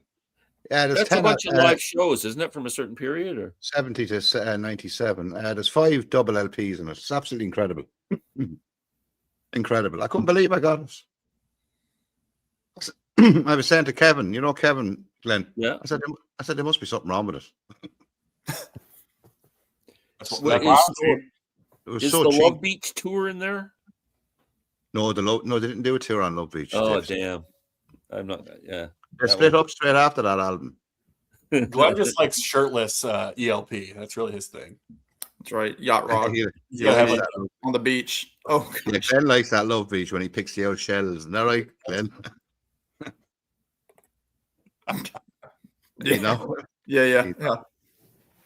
Sorry. No, it's funny. Alex when one of the times, because Alex has visited my house and vice versa, he brought some very soft, like AOR records for me. You brought some Kansas and Styx records to my apartment one time, like Pieces of Eight and stuff like that. Kansas. How cruel. Early How Kansas, cruel. no? Early Kansas. Was it, Alex? Alex, have you realized why you haven't been invited back to Sam's? Actually, Right. no. Pat, I'm curious. I mean, because Glenn has a very different interpretation of Kansas and Styx, because mostly outside of the U.S. and really outside of a lot of the Midwest, they were just AOR bands. No, they're a prog band. But those, I mean, especially like when you say early Kansas, I mean, I think, I brought Sam Pieces of Eight by Styx, which is a fantastic record, Sam. And then I think I brought him maybe Point of No Return by I think so. The first five studio albums by Kansas are stellar. They're absolutely progressive rock. Glenn, you have to open up your mind to Kansas. I was around that. I can't do it. It's too polished for me, that stuff. What do you mean too polished? Well, do you like Gentle Giant? It sounds like they're in the studio. Let's just make this perfect. Like Journey. Journey, Styx. Des Moines Journey. Do you like Gentle Giant? Yes. Well, if you like Gentle Giant, you like Kansas. I can't do it. I've tried. No. I don't know what it is, but go and listen to their first album. Okay, I will do that. Please go and listen to their first album. Listen to Mask. Leftover sure is a classic, sure. It's a pure. Yeah, everyone goes with the song Carry On Wayward Son, which is an absolutely brilliant song anyway. That's on that album, isn't it? Yeah, but listen to the rest of that album. I don't like that song. The best place to start then is to go with their double live album. Go with the double. Won't, Pat. He won't. No, he won't. He won't. It's okay. It was Cornerstone. But Kansas wasn't big. I brought you Cornerstone. Yeah, I brought you a Kansas. That's not a. That's a Styx reference. I know, but yeah, Point of No Return was the one Kansas album, and then it was Point of No Return, Cornerstone, and then Pieces of Eight. Right. Okay. Yeah, because I knew you probably loved because Babe's on there, and you probably really loved Babe. Babe. Oh, what a horrible song! Babe, I'm leaving. But Kansas weren't big over here in Europe or anything like that, right? No, they didn't anything over there. They weren't big. They were big, obviously big in the Midwest in America. But now, I love Kansas. Famed, and actually, Glenn, I don't know if you know this record either. So, Pat, one of my grails, like every time I'm in a shop and I'm looking for used records, I go to this section. I know it's not going to be there. It's impossible. I could probably buy it online, but that's no fun. Is the original Skid Row with Gary Moore. I get that over here, no bother. Of course you can. Of course, over here I gotta find a couple of dudes that want to do a dirty thing to get it over here. I know what to do. Yeah. Gary Moore's playing on that is superb, actually. Yeah, because that was Glenn. You know Gary Moore. I mean, God, yeah, big fan. Because you probably Gary Moore's Grinding Stone. 2 records are with him on them are fantastic. His first album, Grinding Stone, he was only 18. That is some album. Do you have that one? Grinding Stone. You have that, no. Alex, don't you? I don't have Grinding Stone. No, I don't have any of his solo records, no. Oh, go and get Grinding Stone. It's from 1973. Glenn, you'd love it. Yeah, I'm sure I would. No, you would love this one. It's different. He was only 18 years of age on it. Yeah. He had a couple of guys from Northern Ireland, because he was from Northern Ireland. Or the north of the island, as they say. And absolutely incredible album. You might even like that, Sam. Okay. Even he'd like it. No, because it's different. I love Gary Moore. Great player, great voice. Yes. Sadly died, he's dead about 12, 14 years now. Yeah, heart attack or something, right? Yeah, he died out in Spain. He let himself go, I think he was 15 or 16 stone at the time, maybe bigger. Yeah. Yeah, you can't be more than 13 stone. If you're 14, then what is that? It's not like a sticker rock thing, Pat. There you go. Sticker rock. How much Metaphor. does that stick of rock weigh? A couple of pounds. Like, okay, so what if you're less than a stone? Are you a pebble? Like, can you be smaller than a stone? Shard. I don't know. Well, I don't know what our definition of a stone is 14 pounds. I don't know what your definition Oh, is. is it? I don't think I ever knew what the Wait, really? A stone is 14 pounds? 14 pounds. And yeah, that's the English imperial measurement. Oh. Yeah. Okay. Now they're all using kilograms now, kgs over here. But I went to school where we did miles, inches, feet, yards, pounds, stone. So someone tell me they're 30, 50 kilograms. You might as well tell me that they weigh as light as a feather or heavy as a... Yeah. What about a I don't know what it is. I don't know what it is. I go to the doctor and get on the scale, and I'll look and I'll go, "Oh, I'm so many kilograms." I said, "That looks pretty good." I said, "What's that in pounds?" And he tells me, I go, "Oh, fuck, that's not good." I'm the same. I just The say kilogram sounds good. It feels like I'm That's like a Dangerfield. wear a Speedo down the street. No, I said to the nurse, she said, "You're so many kilograms." I said, "That's no good Yeah, to it's me." great. What is that? We use stone, right? Stone Yeah. plus pounds. And The then pound when they thing tell me comes what up it right is in now. stone and pounds, I tell her to go. I tell her, no, leave it in kilograms. Someone's hitting the sack here. Sean's hitting the sack. As they say, hitting the Ah, sack. Sean. And going Good to night, bed. Sean. Thank you, buddy. Sean, great man, always on our channels, fantastic. Yeah. Thank you. 70 euros is 80 American dollars. Yeah, I Which think. Yeah. It's about 140 Canadian. though. That's about $672 Canadian. Canadian. I Chunk heard it was change. $1 million. That's right. $1 million Canadian Pat, dollars. have you bought the Tales of Topographic Oceans? No, I'm not paying Yeah. 150 euros for that. It's crazy. 150 euros. Yeah, it's $300 here in Canada for some reason. About 10 And look at the Rush Grace Under Pressure box set with DLP is 400 euros over here. Oh my God, that's a 400. stones. 400 That's euros. $500 American. It'll be on Amazon in a month. Ah, no, the Rush, they overcharge for everything. I believe it. Yeah, they do. They do. Yeah, Like, look at all their their sets are concerts. expensive for sure when they come out. Well, because Alex, Oh. were you in the queue for their reunion tour? Did you already Yeah, talk about I that? didn't get them. Yeah. But I'm going to try. I mean, they're doing 2 nights now. The problem is the closest date to me is Cleveland, and they have so much history in Cleveland. Yeah, that's going to be tough. That's going to be basically a Canadian show because of all, Yeah. that's what broke them. So Yeah, I could have got to see him in the UK. They're not coming to Ireland, but the UK, the tickets weren't. But I saw them a load of times. I don't need to see them again because they're not rushed to me without Neil Peart. So that's it. Glenn saw them back in the bars in the John Rutsey era. Yeah, I know he did. I know he Yeah. saw him. And you just thought they were a bar band, didn't you, Glenn? they were a bar band. Yeah. And you never Yeah. got into him, so you didn't really after that, did you? I never got into. I didn't like them. No, you didn't like We him. would You don't really like him after a now. while. We'd go out, Rush. Let's go somewhere else.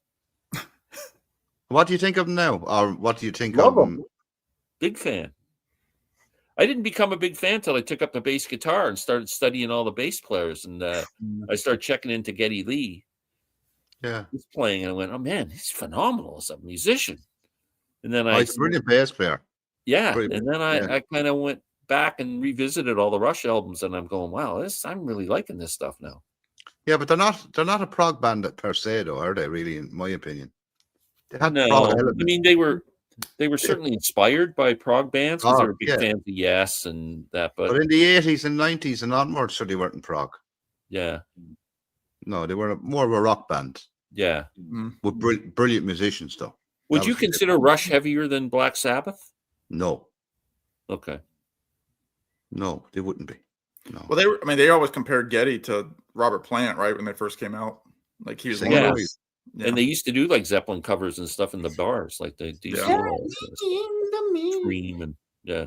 It's hard to compare him to Plant, though, in fairness. The latest Dylan. Oh, that's that box set, Beach Boys and Bongo. Yeah, I'm still waiting for Bongo Fury. Bongo Fury is out over here, sure. Did you buy it? No, I'm not getting it. No, it's too expensive. It's $100 here, Canadian. It's 120 euros here, I think. Wow. It's like $20. No, I'm not buying any of them. I have too much Zappa, Glenn. I have so much Zappa. No such thing, Pat. That's a lie. I started. To I get have. rid of I them, mean, so- I have too much Zappa. I mean, I really have. I had like 80 albums. If Yeah, it I'd was be up around Kingfish, there. you'd get it. I started to get rid of some. Why would you believe I told you? I sold Kingfish because I got a good price for it. Was that an original box set? Yes, and I got a good price, and I said I'd get it on CD. CD will only cost $12 or whatever, and I got 40 odd for that. So I had so many records in it. It's just easy to throw on the CD. Yeah. Taking up space as well. These box sets take up a lot of space. Oh yeah, box sets have become a real I'm really rethinking. Like Glenn sells them my every whole other box hour. set collection is all a What's lot that, of Sam? it getting sold. I say Glenn sells a box set every other hour. It's like clipping his fingernails. Well, Big I had box a ton of box sets, and I've finally, after years and years of buying them, it finally dawned on me what I like in a box set and what I don't, and now I'm going back and going, this is out of here. No point in having it sitting on the shelf, is it? No. It's got to What's be about packed full of music. If it's just a bunch of I don't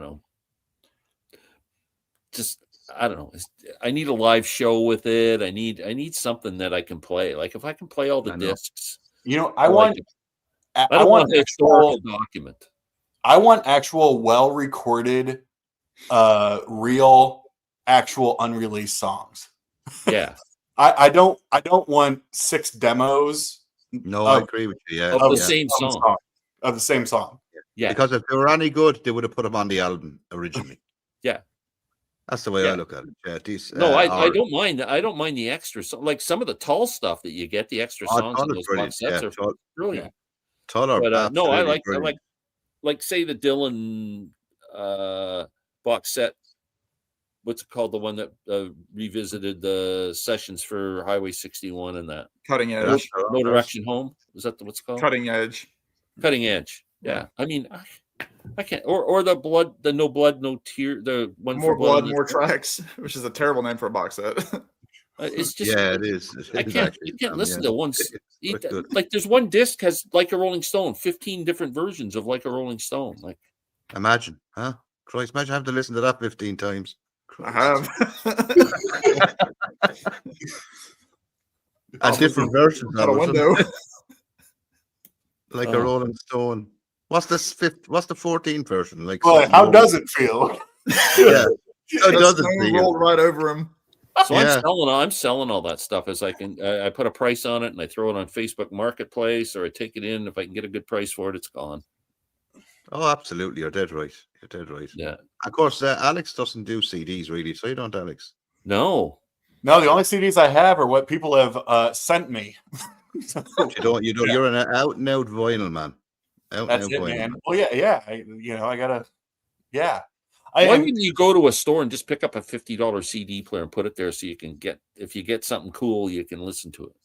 I could spend $50 on a record I already have. Why would I want a really good milkshake? Yeah, or a lot of beer. Hey, Pat gets it. You two yahoos. Yeah, here they are. Yeah, I don't know. I love those formats. So I do. I mean, I'm.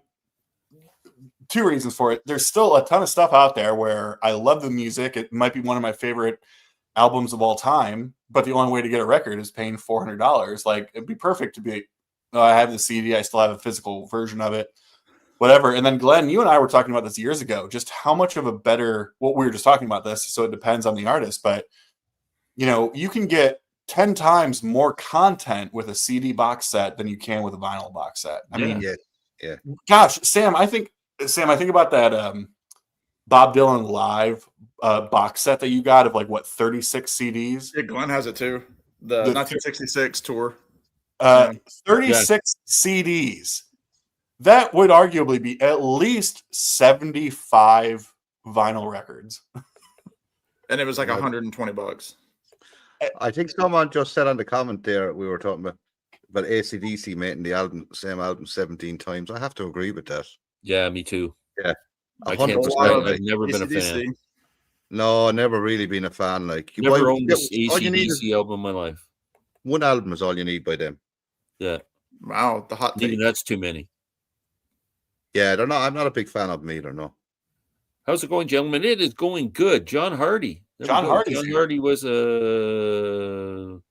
old Bluegrass song. He was a steel driving man. CDs are a better format for complete live shows. Yeah, the songs aren't broken up into 20-minute sides. I agree.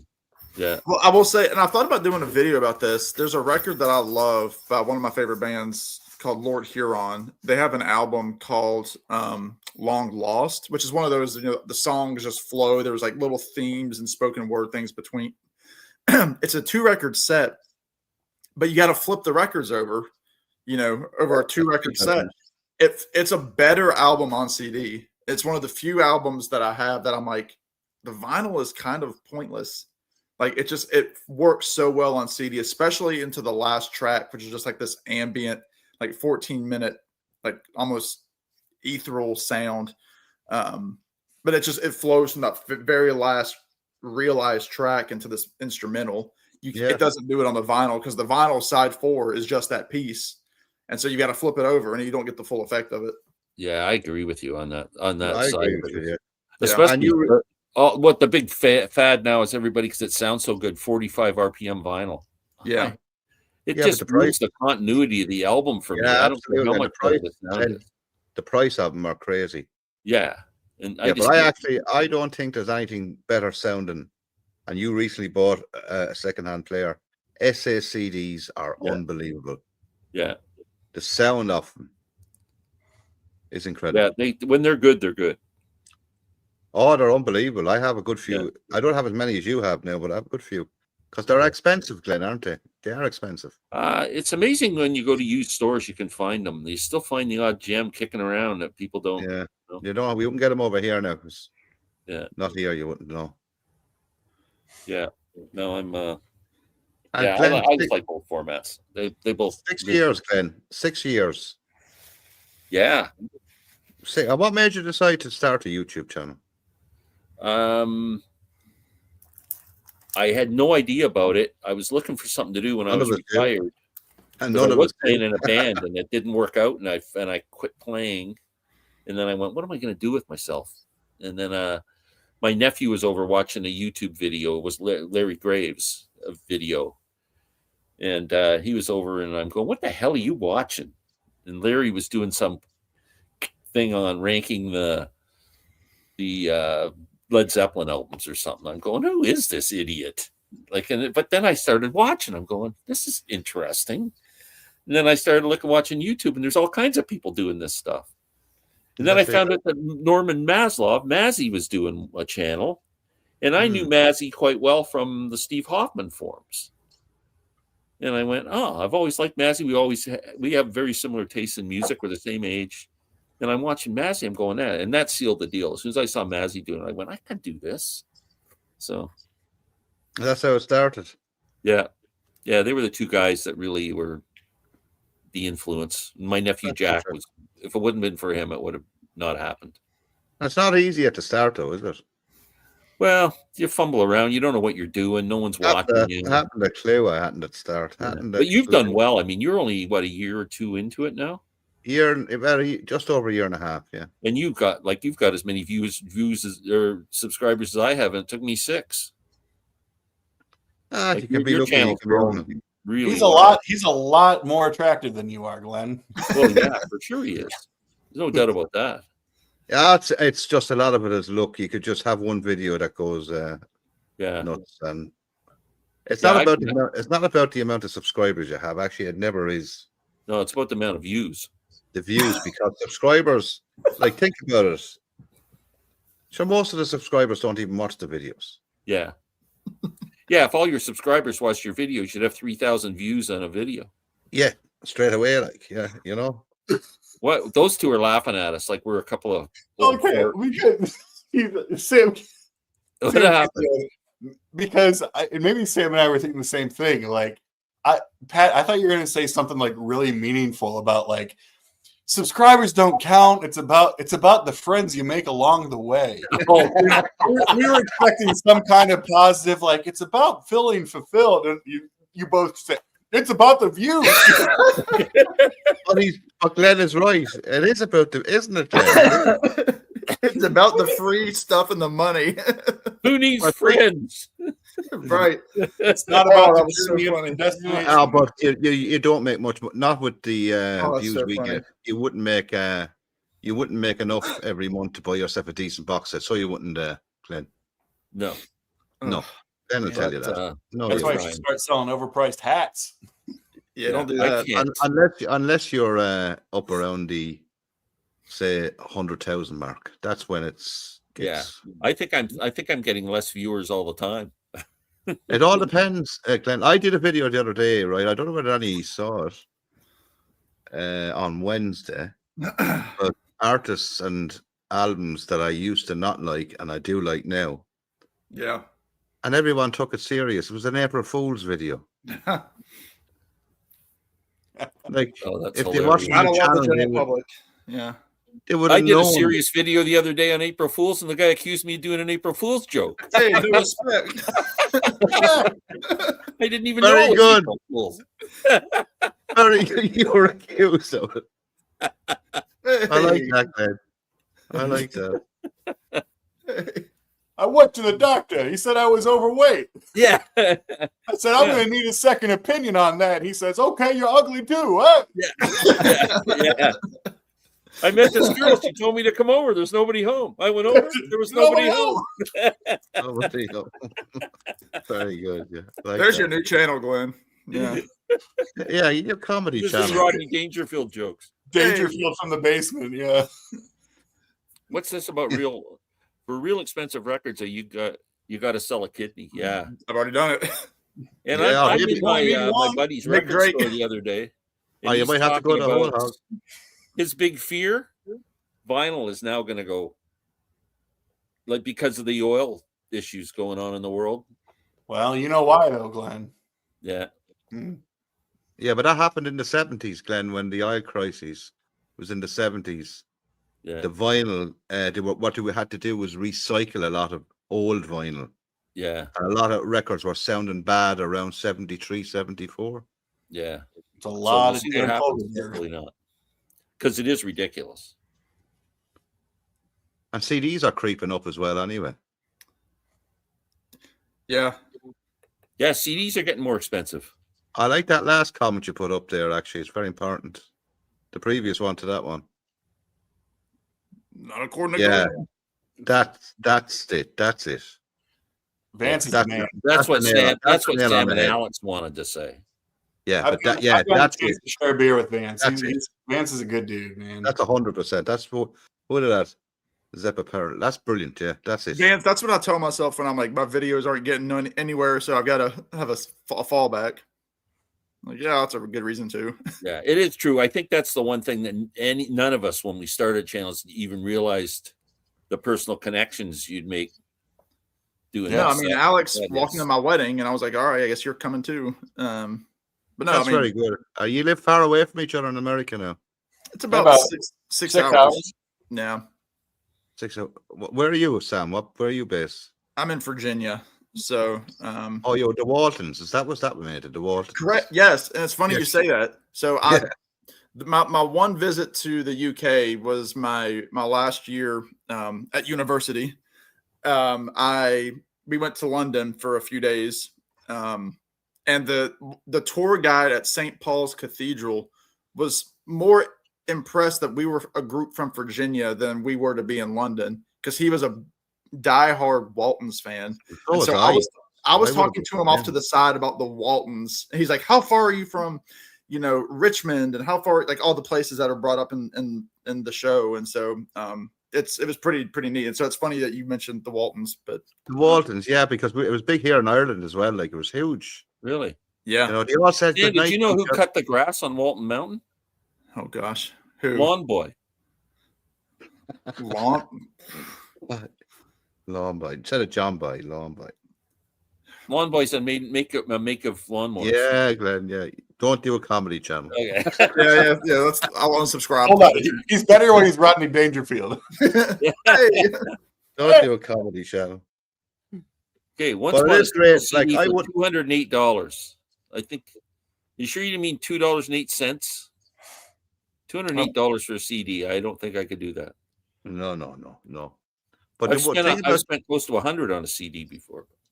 but the thing about the YouTube, like I wouldn't have met Alex, I wouldn't have met you, and I wouldn't have met Sam, Yeah, and other people that Steve there from Chicago, yeah, and Don there from California. yeah. It's a lot of people, and there's a few people here in Ireland as well. I wouldn't have met either. I know, it's crazy. It's the best. It's actually the whole icing on the cake for sure. Well, it was. I mean, yeah, I never thought because I started my channel a little bit after Glenn. I mean, you're March of 2020. I was December. And yeah, I was like, Glenn's cool. We like a lot of the same music. Never would have thought that he would be driving through my town to visit his family and come to my apartment several times. And it's just it is really cool.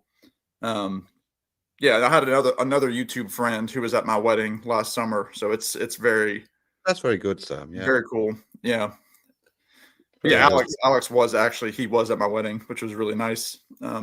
So never thought that would have happened. Invite YouTube friends to my wedding. I know, it's crazy. No, that is that is true. Yeah, Because we're after getting. I mean, they're true friendships. It's not like just Oh yeah, if YouTube superficial, crashed like, tomorrow, yeah, it would still.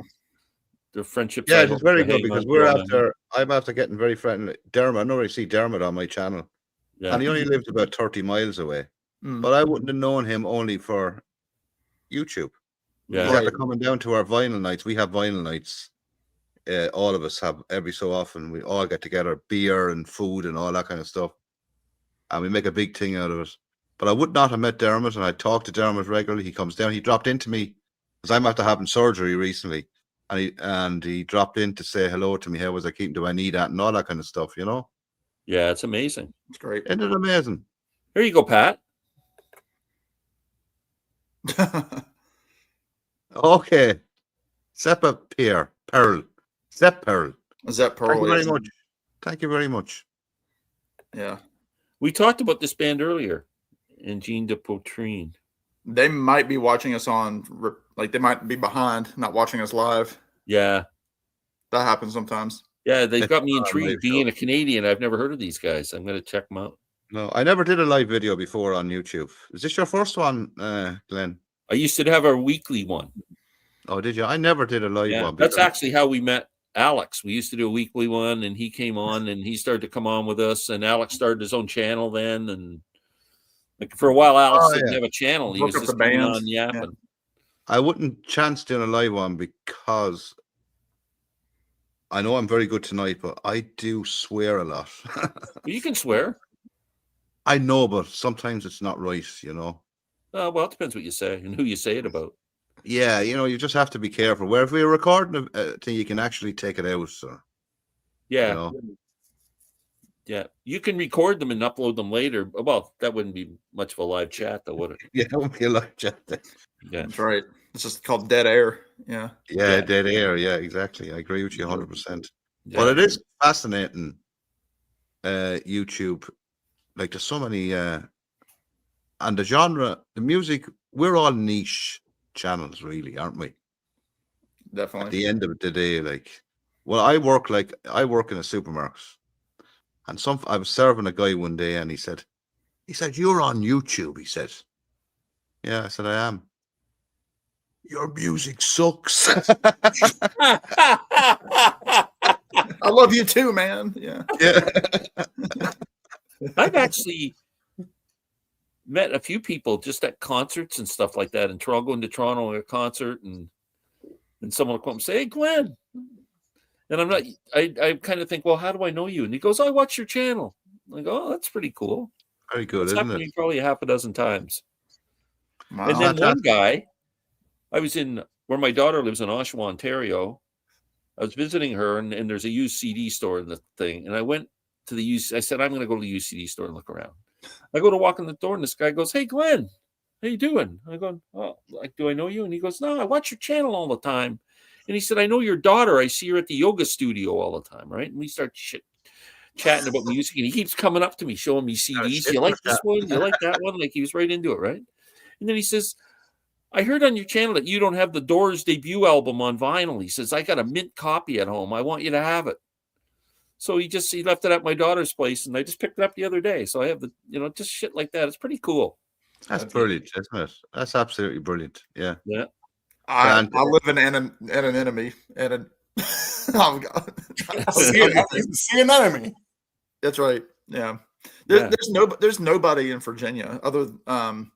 There's somebody in Virginia Beach that I know of, but other than that, Virginia seems to be a dead space for vinyl community channels. Is it? Yeah. North Carolina is big. Obviously Ohio is fairly big.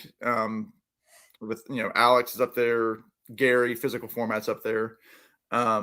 Scott Lee, Pat, I don't know if you know, but Scott Lee Prog Corner lives an hour away from me. Yeah, I think I'm subscribed to him, haven't I? I am. Yeah.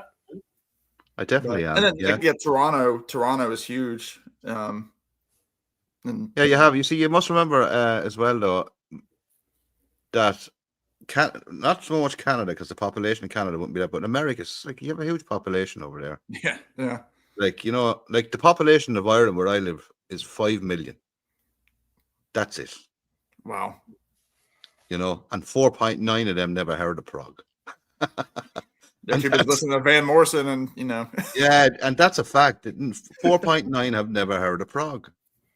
Yeah. So, well, most people who most listen of to my music, views, most of my views come from United States and the UK and Australia. They're the three.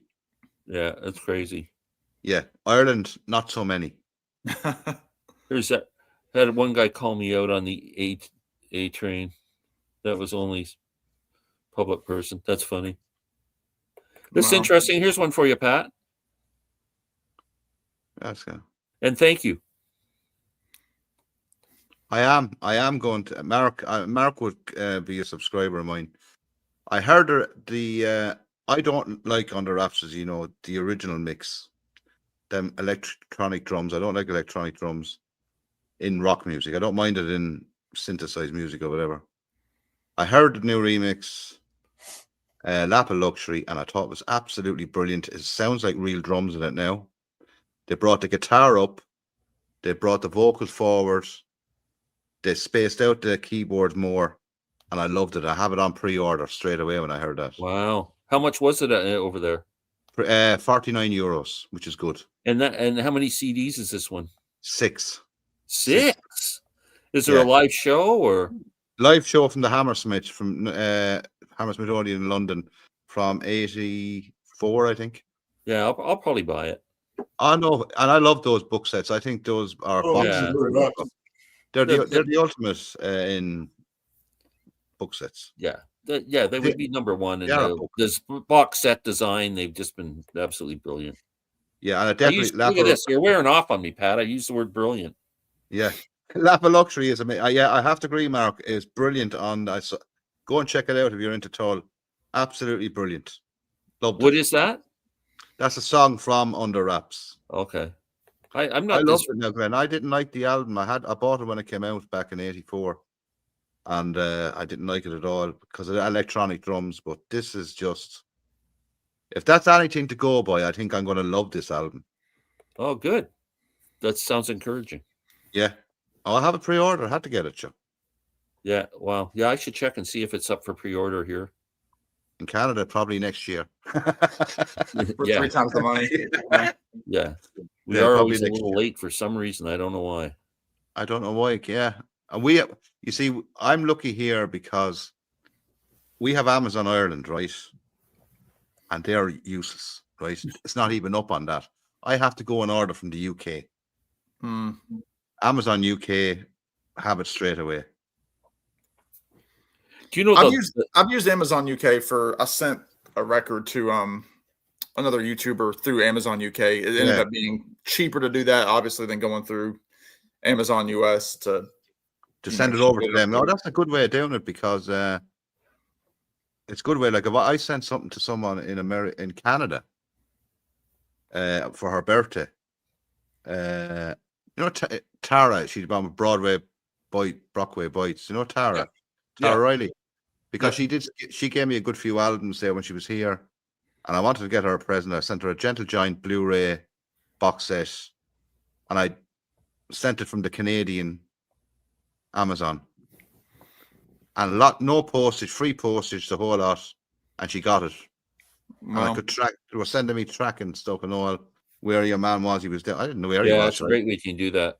It's great the way you can do that. You can actually order on the actual to send it in the same country. I think that's fantastic. Yeah, that's one good thing about Amazon.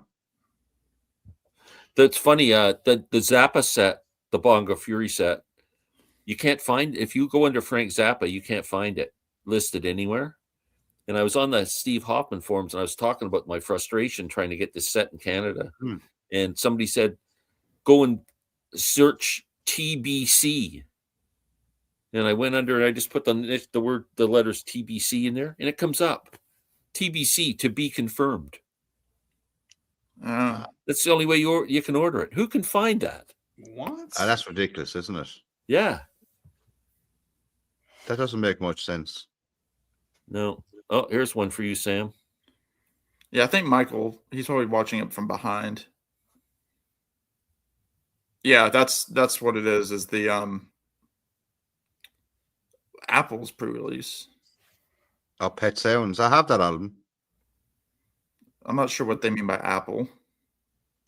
Apple, Apple means streaming, probably. Streaming.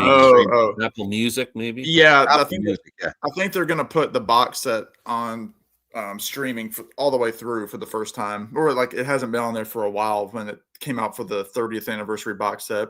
But I will say, I don't like streaming.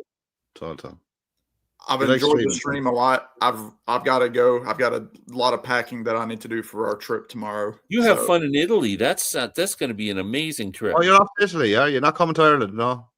Not this time. No, I would love to. It's on the list, but yeah. So, well, let me know when you are coming. Oh, definitely, yeah. Absolutely do that, Sam. No, I'll 100% do it. And that's amazing. Yeah. So I just found out my son-in-law is going to be going over to do some wrestling shows in Italy in June, and my daughter, she's not booked on the shows, so she's going to go for the holiday just because she's got a free place to stay and that's cool. Hotel and everything. So she's going over to Italy for the first time this summer. That's pretty cool. Okay. Okay, Sam. Enjoy your. We love you, buddy. Have a great trip. Lovely talking to you, Sam. Really a pleasure. Yeah, Sam. Alex, you stay sloppy. Bye-bye. That'll never change with Alex. Isn't that right? You stay sloppy, he said. Yeah. He just said, he says some stuff, and I just agree with it. You just agree with it, Alex. Yeah. Just, Ben, you're going a fair whack on this now. 2 hours odd.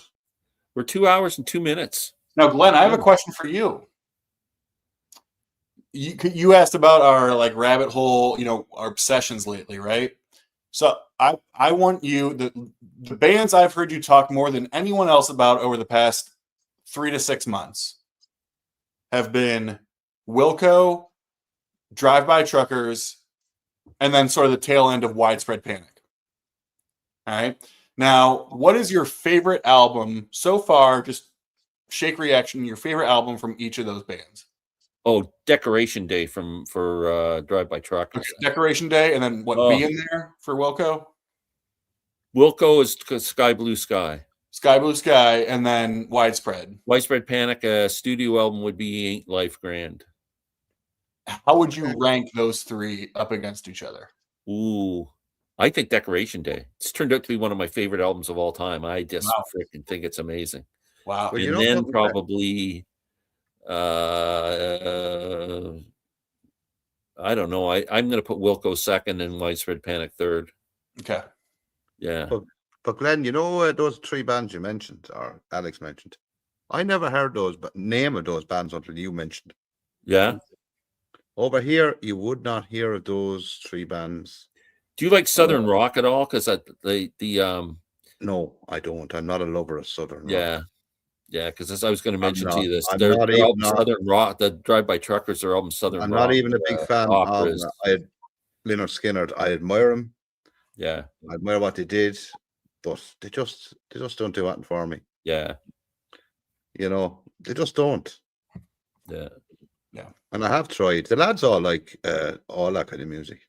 Yeah. And who sounds like who's Southern Rock? Are the three of those Southern Rock, Glenn? Pardon me?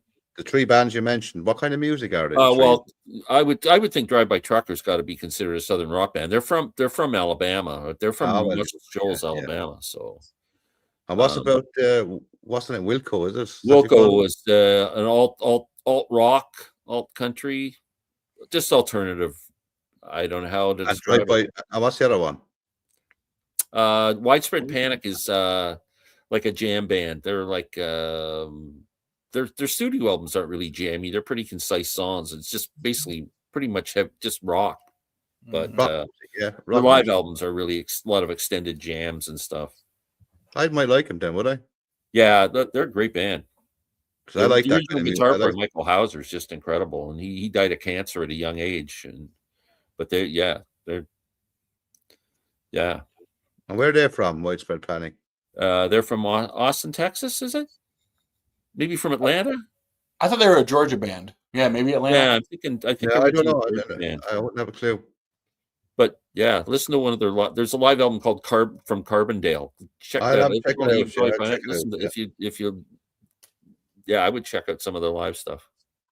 But as for Southern Rock, do that for me. Yeah. Wow, that's crazy. Yeah, the Truckers, because I want to buy this on vinyl. This was the Decoration Day box set that came out. It was actually Chris at the Long Cut who turned me on to this. Oh yeah. And it's got the album and then a live acoustic show that they did. But I'm dying to get the vinyl set too because it's just brilliant. I love it. And the same album on vinyl, is it? It's so funny how everything's all connected. Like I'm a big Kathleen Edwards fan, who's from a singer-songwriter from Ottawa, Ontario. Her last album, Jason Isbell produced it, plays on the guitars on it, and the guitar playing is great. And I'm going, this guitar playing is fantastic. Sounds a lot like Neil Young's type style playing. And so then I listened to Jason Isbell and like that. And then I'm going, Jason Isbell was in the Drive By Truckers. Like it all just so connected. It's just weird. Okay. But what are you going to do? What are you going to do is right. Anyway, we should probably call it a night here pretty quick. 2 hours. Yeah, it's 2 o'clock in the morning here now. Oh, wow. Glenn, we love you. Well, yeah, I love you guys too. Thank you so much for joining me tonight. That was great. I gotta do this more often. You do. Yeah. Pat, it was very interesting. Great. Always nice talking to you, Alex. Always is. You got it. Yeah, we got to do so. We got to do another video on your channel too, Pat. Yeah, we'll do a video. We could go on. We can go on Alex's show. We could go on Alex's channel. I want to do another one. I want to do one of those wheels. All right, Alex. Go on your channel. Yeah, I have a load of interest videos in my head, but getting them to do them. Here's one I just thought about the other day. I don't know how this would work. How many countries? You could say you could pick 5 countries. I don't know if I could do it with 5, but I could definitely do it with. Well, maybe if you pick 5 countries, U.S., Canada, England, whatever, and you had to pick one album, the greatest rock album to ever come out of that country. Well, you see, if you pick the UK, how hard would that be to do? If you pick the UK and the US, they're the two biggest. They're the 2 countries where most of all the music that we all love, came from. Yeah. So even if you say pick the top 5 albums from both those countries, I think you would exclude those 2 countries, actually. Yeah? Yeah, pick 5 other countries. I don't know if I have enough music from other parts of the world that I could do that. You could pick Ireland. You could pick Australia. Yeah. Right. Canada. And you don't have to say the UK, right? I know you could say Wales and Scotland. Yeah. You know, you have enough English-speaking countries. Obviously, I don't have a lot of music from other countries. Like, I might have a couple from Germany, 1 or 2 here, but it's mostly UK, all of those countries, USA, Canada, and Ireland. But interesting to say you just pick Australia, one album. Maybe 1 or 2 from Australia. How would you narrow it down to one record that ever came out of the U.S. or England? Would it be a Beatles record? I don't know. You see, it's too subjective to there. You see, because you're going to have people saying, and someone asked me the other day actually. So, what do you think is the most influential album you've ever heard, or whatever? I was thinking, well, mine won, say 5. I was thinking of doing a video on 5 albums that shaped your progress in music. So 5 albums that defines you, right? Yeah, that's a good one. I was trying to think of 5 albums that define me. By Jesus, that's hard. Yeah. First of all, you probably can't remember when you heard some of the albums. And knowing me, I probably don't. Well, I know I'd pick a Beatles, one of the early Beatle albums, because that was started it all for me. Yeah, there has to be an album. And then the first Zeppelin album, probably. Yeah, that'll be another one. Yeah, and then what did those albums mean? And then, like, when I heard prog for the first time, look where that took me. It's my favorite genre now. I just love prog. And one album, but I can't remember what the first one was. Yeah. I have an idea what it is, but I'm not sure. I think the first real prog album I heard is definitely by Yes. Anyway, I think it might be close to the edge, actually. Yeah, mine would be. Yeah, mine would be In the Court of the Crimson King. Yeah, it might be, but it might be that too. I can't remember because it's so long ago. I hated Yes. Hated them. I would have been on your show the other day. That's what, and now they're my second favorite band. Yeah, and you didn't like you didn't like Genesis either. I didn't like Peter Gabriel Genesis. I like the Phil Collins Genesis. It's strange, isn't it, the way sometimes we don't like bands, or like take a band like Uriah Heep. They passed me by. Completely passed me by. But now I can't get enough of them. Their first 6, 7. Glenn, you'd like Uriah Heep. I love Uriah Heep. I've been a fan since they came out. What about you, Alex? No, I love it. I'm a big Heep guy. I haven't been, you see. They passed me by. Yeah, because I heard stuff from the 80s when we were only young, teenagers, and whatever you hear first sometimes defines you as well. You might hear a bad album by him. Yeah. And it's not, and a lot of young people now wouldn't understand. We had no way of checking it. Yeah. Unless someone else went out and bought it or gave you a cassette tape. Yeah. And that's the only, we couldn't actually go on a computer or on a phone and check it out. Look at Yourself was the first Heap album that really just blew me away. And then I went back and bought Salisbury, and that's the first one I heard that blew me away. That's very humble. Yeah. Look at Yourself. Yeah. I love one of my favorite albums by him is Sweet Freedom. I actually love Sweet Freedom. That's a great album. And I love I should have been buying. Yeah, and I love Wonderworld as well. I think that a lot of people don't like that. I love that album.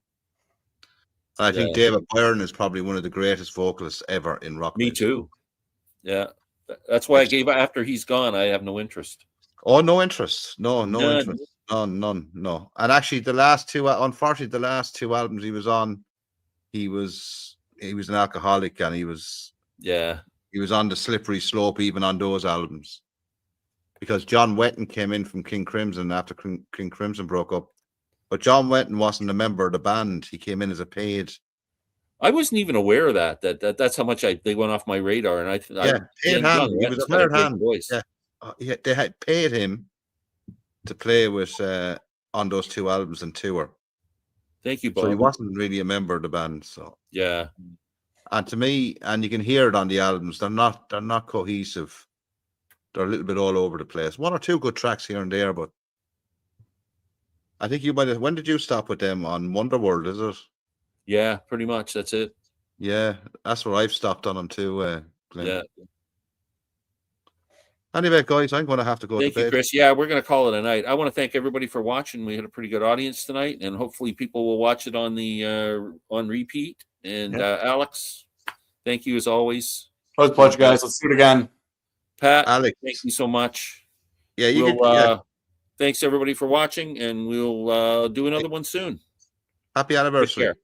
Stay there, Glenn. Yep. Take care. Oh, You can stop the recording, can't you? I am doing that. But you can still stay there.